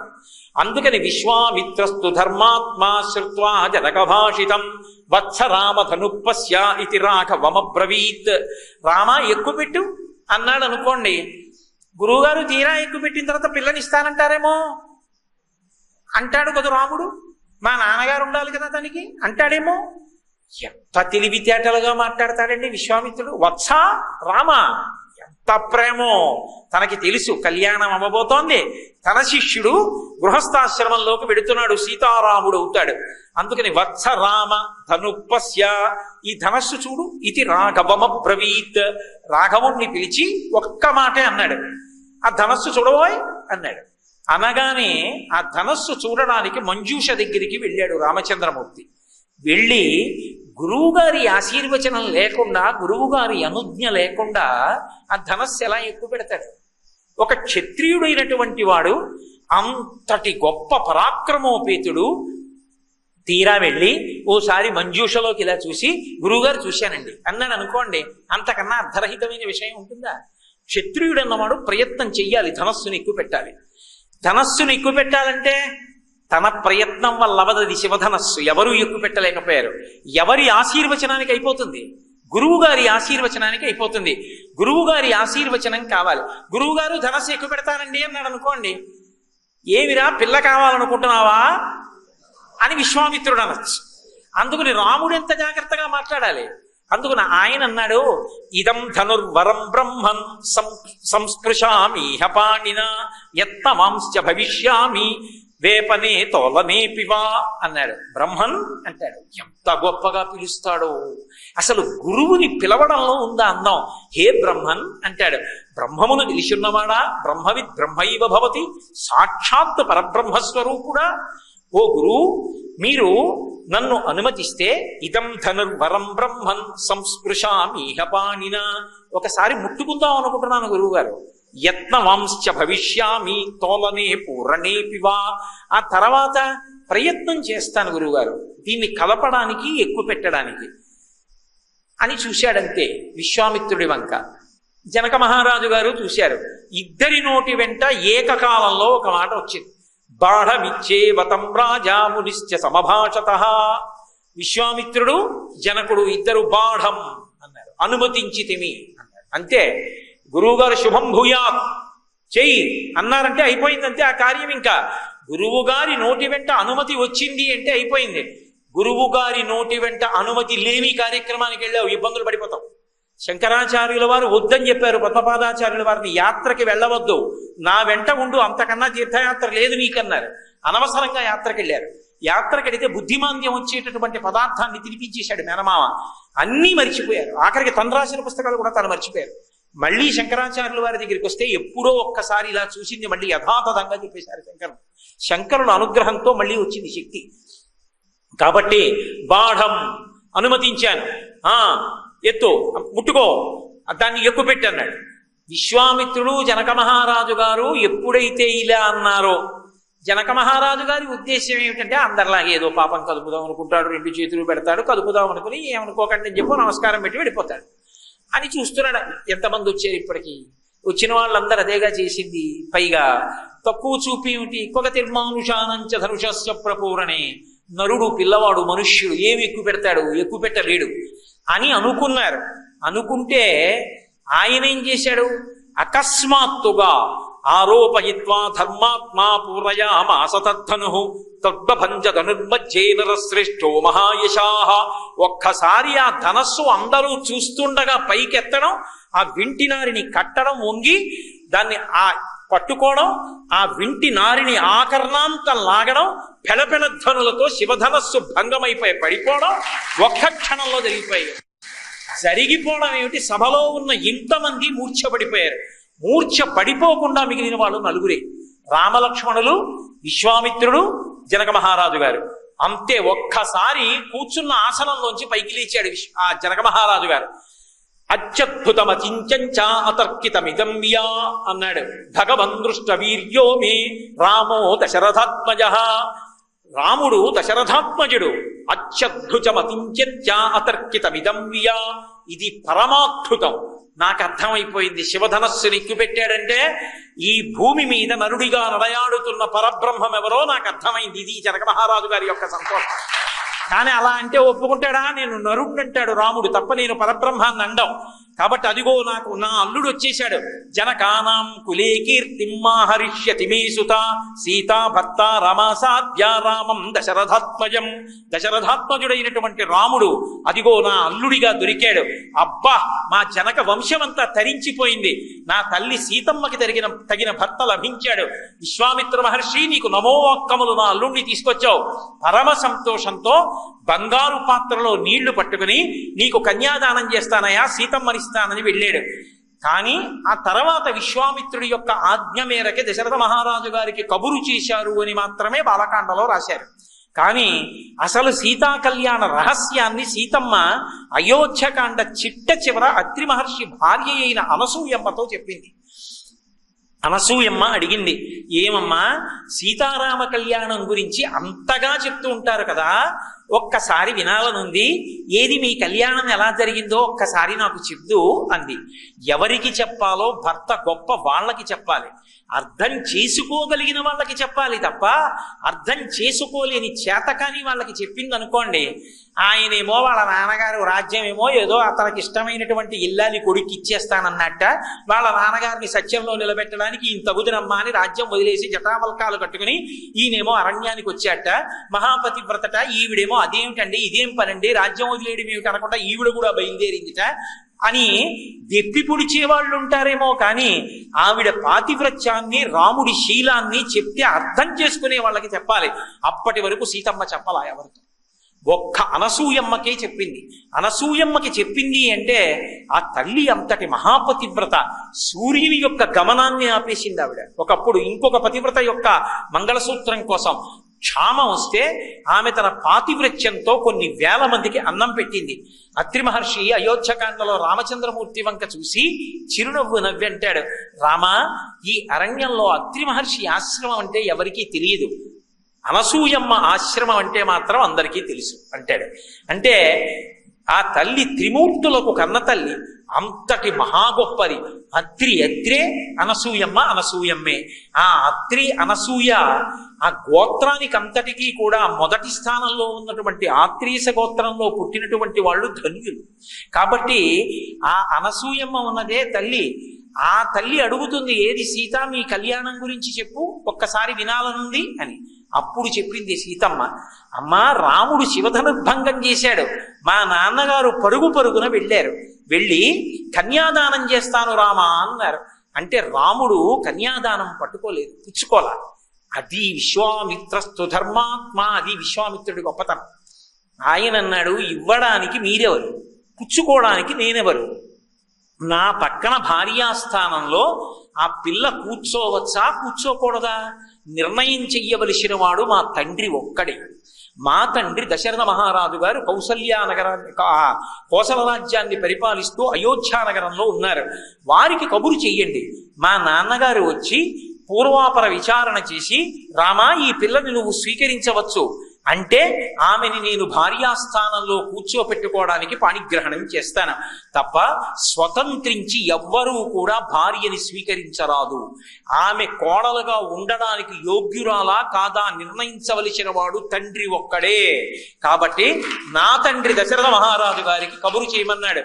గర్వంగా చెప్పుకుంది సీతమ్మ అనసూయమ్మతో, దీయమానాం నతు తదా ప్రతిజగ్రాహ రాఘవ అవిజ్ఞాయ పితుశ్చంథ అయోధ్యాధిపతే ప్రభో. అమ్మా, మా నాన్నగారు కన్యాదానం చేస్తానంటే పుచ్చుకోలేదమ్మా రాముడు. తన తండ్రి దశరథ మహారాజు గారు ఒప్పుకుంటే చేసుకుంటానన్నాడు. అమ్మా, అంత ధర్మాత్ముడమ్మా నా భర్త. పొంగిపోయింది. రామాయణం అంటే ధర్మం, రాముడంటే ధర్మం. రామాయణం చదువుకుంటే ఇష్టం వచ్చినట్టుగా ఇష్టం వచ్చిన పిల్లని తెచ్చి పక్కన భార్యాస్థానంలో పెట్టుకోవచ్చో పెట్టుకోకూడదో, పెళ్లి అన్నది వ్యక్తిగత విషయమో కాదో అర్థం అవుతుంది. పెళ్లి వ్యక్తిగత విషయము కాదు కాదు కాదు, నీ సొంత వ్యవహారం కాదది. నువ్వు ఇష్టం వచ్చిన పెళ్లి చేసుకుంటే గుండెపోటు వచ్చి చచ్చిపోవడానికి తండ్రి ఉన్నాడు, సిగ్గుతో ఏడవడానికి తల్లి ఉంది, పెళ్ళి అవ్వకుండా ఏడవడానికి అక్క చెల్లెళ్ళు ఉన్నారు. నిన్ను కని పెంచి పెద్ద చేసిన తండ్రి ప్రతి క్షణం నువ్వు చేసిన ధూర్త కార్యానికి ఎంత ఏడుస్తున్నాడో ఆ తండ్రి ఏడుపులు నీకు తగలవా? నీకు స్వతంత్రులవా? ఎలా నీ సొంత వ్యవహారం అయింది? అది నీ సొంత వ్యవహారం కాదు. పెళ్లి అనేటటువంటి దాంట్లో నీ భార్య ఎవరో నిర్ణయించవలసినది తండ్రి ఒక్కడే. రామాయణం యొక్క తీర్పు, రామచంద్రమూర్తి యొక్క నడవడి, ఇది మనకు ఆదర్శం. ఎవడు కథ రచన చేసినా, ఎవడు చలనచిత్రం చూపించినా, ఎవడు టీవీలో సీరియల్ చూపించినా దీనికి కట్టుబడి చూపిస్తేనే ధర్మం నిలబడుతుంది. చేతిలో కలం ఉందని, చూసేవాడు తేరగా దొరికాడని ఇష్టం వచ్చినట్టు చూపించడం మొదలు పెడితే అది ఉగ్రవాద చర్యల కన్నా భయంకరమైన చర్య. దాని వలన ధర్మము లుప్తమైపోతుంది, యువతీ యువకులు పాడైపోతారు. శ్రీరామాయణం ధర్మానికి పట్టాభిషేకం చేస్తుంది. ఎలా పెళ్లి చేసుకోవాలో, ఎవరిని భార్యాస్థానంలో కూర్చోపెట్టుకోవాలో చూపిస్తుంది. కుశనాభోపాఖ్యానంలో ఆడపిల్లలు తండ్రిని గౌరవించారు. ఇక్కడ రామచంద్ర ప్రభు అంత గౌరవించాడు, సీతమ్మ తండ్రిని అంత గౌరవించింది, ఊర్మిళ అంత గౌరవించింది, మాండవి గౌరవించింది, శివకీర్తి గౌరవించింది. అందుకే ఇప్పటికీ వాళ్ళు చిరస్మరణీయులై మనందరి జీవితాలకి ఆదర్శప్రాయులై ఉన్నారు. కాబట్టి మహానుభావుడైన రాముడు సీతమ్మని స్వీకరించమంటే అమ్మా స్వీకరించలేదమ్మా అని అనసూయమ్మతో చెప్పింది. అంతటి ధర్మాత్ముడమ్మా నా భర్త. అప్పుడు నా తండ్రి అయిన జనక మహారాజు గారు వేగంగా రథాల్ని తీసుకుని వెళ్ళగలిగినటువంటి సారథులనిచ్చి ఆ అయోధ్యానగరానికి కబురు చేశాడు. కబురు చేస్తే ఆ వెళ్ళినటువంటి దూతలు రామలక్ష్మణుల యొక్క సమాచారాన్ని చెప్పి తొందరగా బయలుదేరి మీరు వచ్చి నిర్ణయం చెయ్యవలసింది అని అతి తక్కువ మాటలతో బహుజాగ్రత్తగా మాట్లాడారు దశరథ మహారాజు గారితో. వెంటనే వశిష్ఠాది ఋషుల వంక చూశాడు దశరథ మహారాజు. చూసి ఒక మాట అన్నాడు, ఇదితో రోచతే వృత్తం జనకస్య మహాత్మనః పురీం గచ్చామహే శీఘ్రం మా భూత్కాలస్య పర్యయః. మగపెళ్లి వారంటే ఎలా ఉండాలో చెప్పాడు దశరథ మహారాజు. జనక మహారాజు గారి కూతుర్ని నా కొడుక్కి ఇస్తానంటున్నాడు, నా కోడలు చేస్తానంటున్నాడు. జనకుని యొక్క ప్రవర్తన ఎటువంటిది, జనకుని యొక్క వంశ చరిత్ర ఎటువంటిది, పెళ్లికి వెళ్ళవచ్చా, మనం ఆ సంబంధం కలుపుకోవచ్చా, పెద్దలు మీరు నిర్ణయించండి. మనం పెళ్లి చేసుకోవచ్చు, సంబంధం కలుపుకోవచ్చు అని మీరంటే అప్పుడు బయలుదేరదాం. మా భూత్కాలస్య పద్యయ, ఇందులో ఆలస్యం చేయకూడదు, ఏదో ఒకటి చెప్పాలి, కాబట్టి బయలుదేరండి అన్నాడు. వాళ్ళందరూ అన్నారు, జనకుడు మహాత్ముడు, ఉత్తమమైన చారిత్రం ఉన్నవాడు, కాబట్టి తప్పకుండా సంబంధం కలుపుకోవచ్చు. అయితే మీరు ముందు బయలుదేరండి. వృద్ధుడు దశరథ మహారాజు గారు, నేను వెనక బయలుదేరి వస్తున్నానన్నాడు. సైన్యంతో కలిసి బయలుదేరాడు. తిన్నగా జనక మహారాజు గారి యొక్క అంతఃపురానికి వెళ్ళారు. జనక మహారాజు గారు ఆడపిల్లి వారి తరపువాడు కాబట్టి ఎంతో వినయంతో విధేయతతో దశరథ మహారాజు గారికి ఆహ్వానం పలికి, అయ్యా మీరు అంగీకరిస్తే నా కుమార్తెని మీ కోడల్ని చెయ్యాలనుకుంటున్నానన్నాడు. దశరథ మహారాజు గారు అంటాడు, ప్రతిగ్రహో దాతృవశః. అయ్యో, పుచ్చుకునేటటువంటి వాడు ఎప్పుడు ఇచ్చేవాడు ఉంటే కదూ పుచ్చుకునేవాడు. ఇచ్చేవాడివి నువ్వు, పుచ్చుకునేవాడిని నేను. నాకు కోడలు రావాలంటే నువ్వు నీ కూతురునివ్వాలి. ఆడపిల్లి వారు గొప్పవారయా, మగపిల్లి వారి కన్నా, ఎందుకు అలా మాట్లాడతావు అంటాడు. అసలు ధర్మం అంటే ఏమిటో, ఎంత ప్రేమతో ప్రవర్తించాలో ఇచ్చి పుచ్చుకోవడంలో. పెళ్ళి అంటే రెండు వంశాలు కలవడానికి, రెండు కుటుంబాల మధ్య ప్రేమ ఏర్పడడానికి పునాది. అక్కడికి వెళ్ళి భోజనంలో అప్పడం కోసం, ఒడియం కోసం దెబ్బలాడుకోవడం కాదు. ఎంత గొప్పగా ప్రవర్తించాలో రామాయణం నేర్పుతుంది. దశరథ మహారాజు, జనక మహారాజు ఇద్దరూ కూర్చున్నారు. ఇప్పుడు నిర్ణయం చెయ్యాలి. సీతమ్మని రామచంద్రమూర్తికి ఇచ్చి వివాహం చెయ్యవచ్చా? దశరథ మహారాజు గారు ఏమీ తెలుసుకోకుండా మీ అమ్మాయిని నా కోడల్ని చేసుకుంటున్నాను అనొచ్చా? అనకూడదు. జనక మహారాజు గారు శివధన భంగం చేశాడు కాబట్టి నా పిల్లనిస్తానని ప్రతిజ్ఞ చేశాడు. కానీ అవతల వారి గురించి ఏమీ తెలుసుకోకుండా ఇవ్వచ్చా? ఇవ్వకూడదు. కనుక్కోవాలి, అది తండ్రిగా తన కర్తవ్యం. అందుకే తన వంశం గురించి తాను మాట్లాడాడు అనుకోండి, ఏదో ముఖ్యమైనటువంటివి, గొప్పకి సంబంధించినటువంటి విషయములు మాత్రమే మాట్లాడతాడు తప్ప అసలు ఏవి చెప్పాలో ఏవి చెప్పకూడదో వాటి విషయంలో దాపరిక ఉంటుంది. అందుకే అలా ఉండకూడదు అంటే తాను మాట్లాడలేదు దశరథ మహారాజు. తన పురోహితుడైనటువంటి వశిష్ఠ మహర్షిని పిలిచి, ఓ వశిష్ఠ మహర్షి, మా వంశమేమిటో, మా వంశ క్రమమేమిటో, మా వంశంలో వచ్చినటువంటి పెద్దలెవరో, ఇప్పుడు ఈ రామలక్ష్మణ భరత శత్రుఘ్నులకి నేను ఎందుకు ఆ భార్యలుగా జనక మహారాజు గారి యొక్క బిడ్డల్ని, కుశధ్వజుని యొక్క బిడ్డల్ని అడుగుతున్నానో మాట్లాడవలసింది అన్నాడు. అప్పటి వరకు మాత్రం, వశిష్ఠుడు మాట్లాడే వరకు మాత్రం రాముడికి సీతమ్మని భార్యగా అడగడం వరకే. ఆ తర్వాత విశ్వామిత్రాదులు ప్రతిపాదన చేశారు.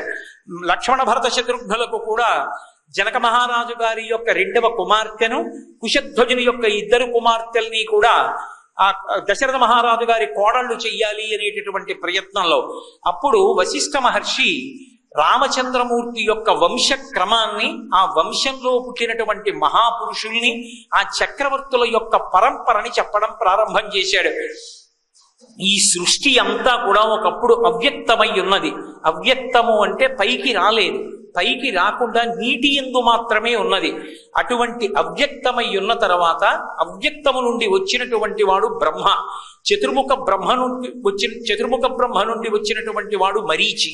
మరీచి నుండి వచ్చినటువంటి వాడు కశ్యపుడు. కశ్యపుని యొక్క కుమారుడు సూర్యుడు. సూర్యుని యొక్క కుమారుడు మనువు. మనువు యొక్క కుమారుడు ఇక్ష్వాకువు. ఇక్ష్వాకువు యొక్క కుమారుడు కుక్షి. కుక్షి యొక్క కుమారుడు వికుక్షి. వికుక్షుని యొక్క కుమారుడు బాణుడు. బాణుని యొక్క కుమారుడు అనరణ్యుడు. అనరణ్యుని యొక్క కుమారుడు పృథువు. పృథువు యొక్క కుమారుడు త్రిశంకువు. త్రిశంకువు యొక్క కుమారుడు దుందుమారుడు. ఆయనకే యువనాశ్వుడు అని పేరు. ఆ దుందుమారుని యొక్క కుమారుడు మాంధాత. మాంధాతకి సుసంధి. సుసంధికి ధ్రువసంధి ప్రసేనజిత్. ధ్రువసంధికి భరతుడు. భరతునికి అసితుడు. అసితునికి సగరుడు. సగరునికి అసమంజసుడు. అసమంజసునికి అంశుమంతుడు. అంశుమంతునికి దిలీపుడు. దిలీపునికి భగీరథుడు. భగీరథునికి కకుత్సుడు. కకుత్సునికి రఘువు. రఘువుకి ప్రవృద్ధుడు. ప్రవృద్ధునికి శంఖనుడు. శంఖనుడికి సుదర్శనుడు. సుదర్శనుడికి శీఘ్రగుడు. శీఘ్రగునికి మరువు. మరువుకి ప్రశిశ్రుకుడు. ప్రశిశ్రుకునికి అంబరీషుడు. అంబరీషుడికి నహుషుడు. నహుషునికి యయాతి. యయాతికి నాభాగుడు. నాభాగునికి మళ్ళీ మహానుభావుడైనటువంటి అజమహారాజు, ఆయన యొక్క కుమారుడు దశరథ మహారాజు. దశరథ మహారాజు యొక్క కుమారుడు రామలక్ష్మణ భరత శత్రుఘ్నులు. అందులో పెద్దవాడైనటువంటి వాడు రామచంద్రమూర్తి. ఈ రామచంద్రమూర్తికి జనక మహారాజా, నీ యొక్క కుమార్తె అయినటువంటి అయోనిజ అయిన సీతమ్మని భార్యగా స్వీకరించడానికి ప్రతిపాదన చేస్తున్నాం.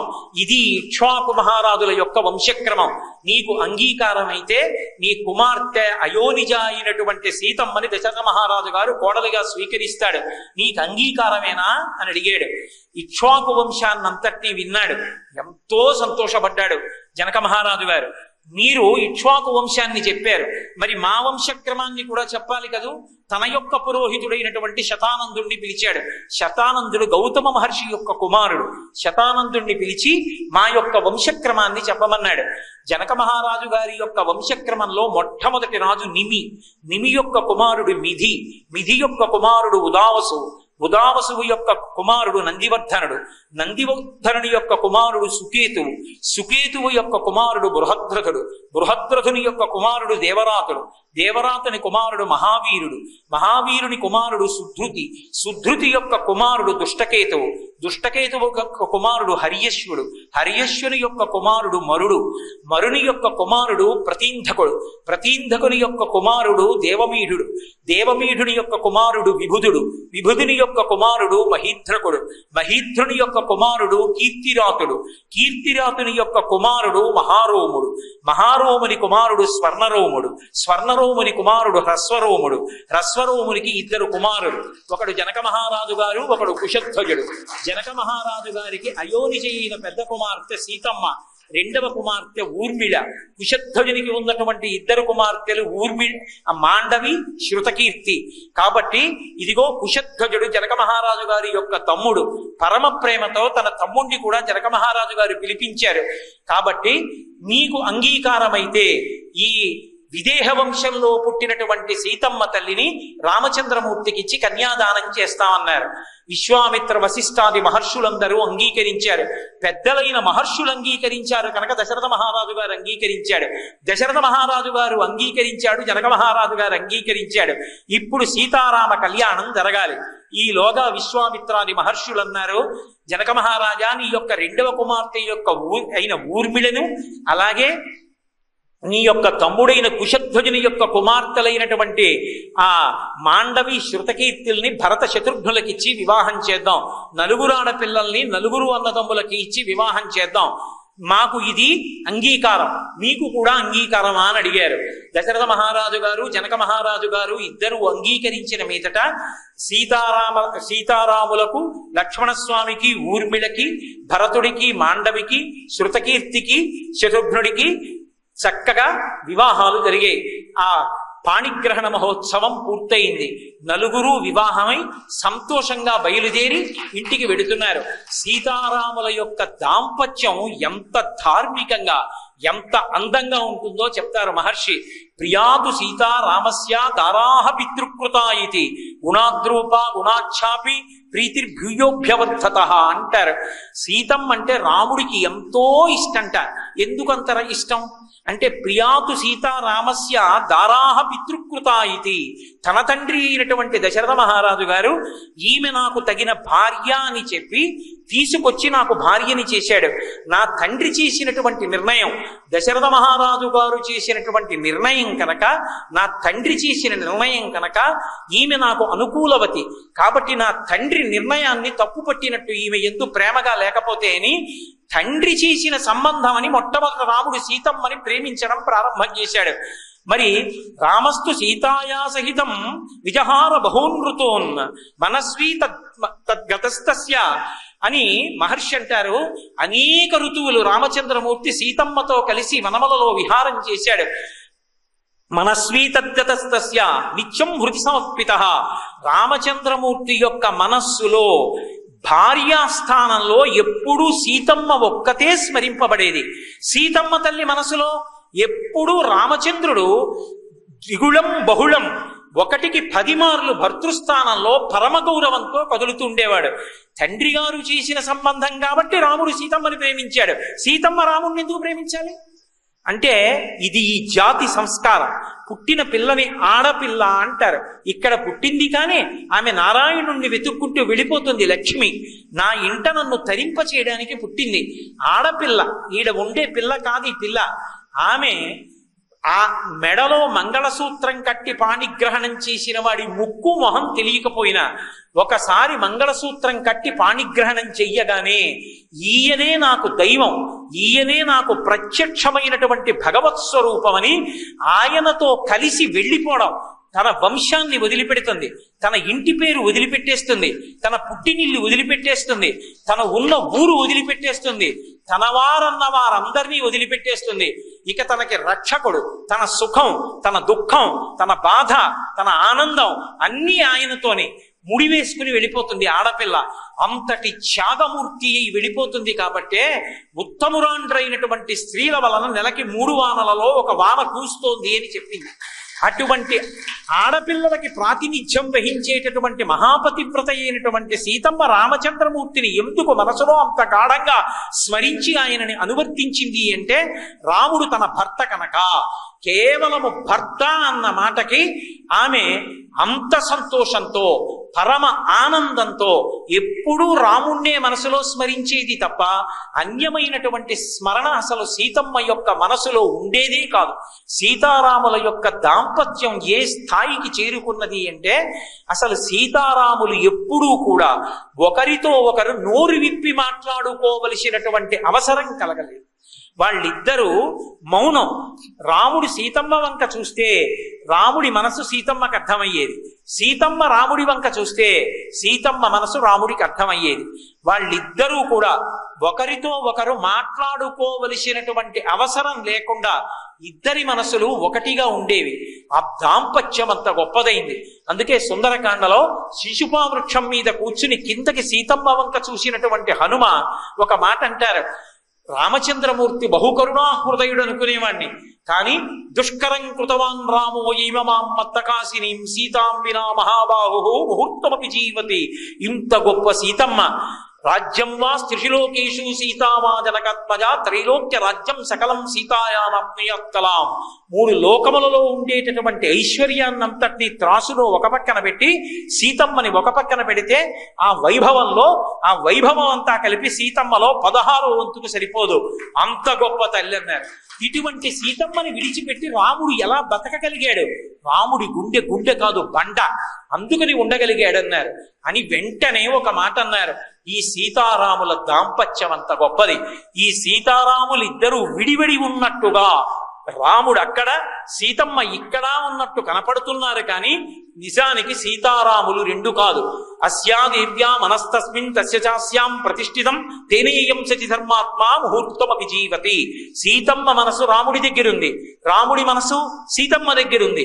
అందుకే సీతారాములు ఇద్దరూ ఎప్పుడూ ఒక్కటే తప్ప సీతమ్మ ఎప్పుడు ఆలోచించినా రాముడి గురించే. అడుగు తీసి అడుగు వేస్తే ఆ తల్లి ఆలోచించేది రాముడి యొక్క కీర్తి, రాముడి యొక్క వైభవం గురించి ఆలోచిస్తుంది.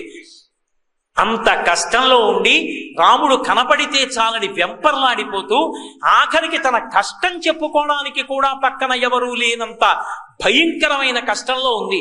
ఇంకా రాముడికి కష్టం చెప్పుకోవడానికి హనుమ ఉన్నారు, లక్ష్మణస్వామి ఉన్నారు, సుగ్రీవుడు ఉన్నాడు, వానరులు ఉన్నారు. సీతమ్మకి ఎవరున్నారు? ఎవ్వరూ లేరు. అంత కష్టంలో ఉన్న తల్లి దగ్గరికి స్వామి హనుమ వెళ్ళి, అమ్మా వచ్చి నా భుజముల మీద కూర్చో అమ్మా, నిన్ను తీసుకెళ్లి హవ్యంహుత వివానవా, మామూలుగా ఇస్తాననుకుంటున్నావేమో, హవ్యవాహనుడైన అగ్నిహోత్రుడు దేవతలకు హవిస్సు పట్టుకెళ్ళినంత పరమ పవిత్రంగా నిన్ను పట్టుకెళ్ళి ప్రశ్రవణ పర్వత శిఖరముల మీద కూర్చున్న రామచంద్రమూర్తి పాదార విందముల యందు సమర్పించే కృతకృత్యుడనవుతానమ్మా, నా భుజం మీద కూర్చోమన్నారు. అప్పటికే ఆయన చాలా చిన్నవారిగా సూర్యే చాస్తం గతే రాత్రో దేశం సంక్షిప్య మారుతి వృషదంశ గమత్ర సంభూవా అద్భుత దర్శన. బొటనవేలంత వారై చిన్న పిల్లంత ఉన్నారేమో, నీకున్న భుజమెట్ట మందపాటి, దాని మీద నేను ఎక్కడ కూర్చుంటానో నన్ను ఎలా తీసుకెడతామని పక్కును నమ్మింది అమ్మవారు. అమ్మా నేనంటే ఇంతే అనుకుంటున్నావేమో, చూడమ్మా నా రూపాన్నని.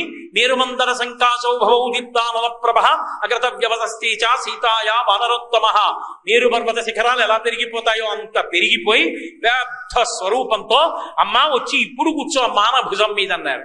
సీతమ్మంది భర్తృభక్తిం పురస్కృత్య రామదంద్యస్య వానర న స్పృశామి శరీరం తు పుంసో వానర పుంగవ. ఆనాడు నన్ను అపహరించి రావణుడు తీసుకొస్తున్నప్పుడు స్పృహలేని సమయంలో తీసుకొచ్చాడు.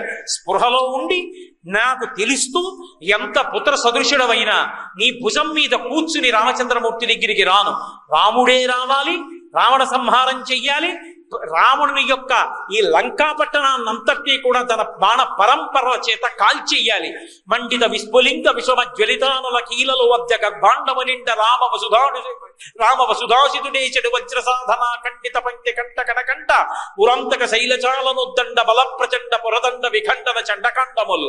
రాముని యొక్క కోదండము నుంచి వినిర్ముక్తమైన బాణ పరంపరల చేత లంక కాలిపోతే రావణ సంహారం అయితే అప్పుడు నేను రామచంద్రమూర్తితో కలిసి పెడతాను తప్ప రామచంద్రమూర్తి లేని సమయంలో రావణుణ్ణి ఏమార్చి సీతమ్మని హనుమ పట్టుకెళ్లారంటే రామచంద్రమూర్తి యొక్క ప్రతిష్టకి కళంకం వస్తుంది.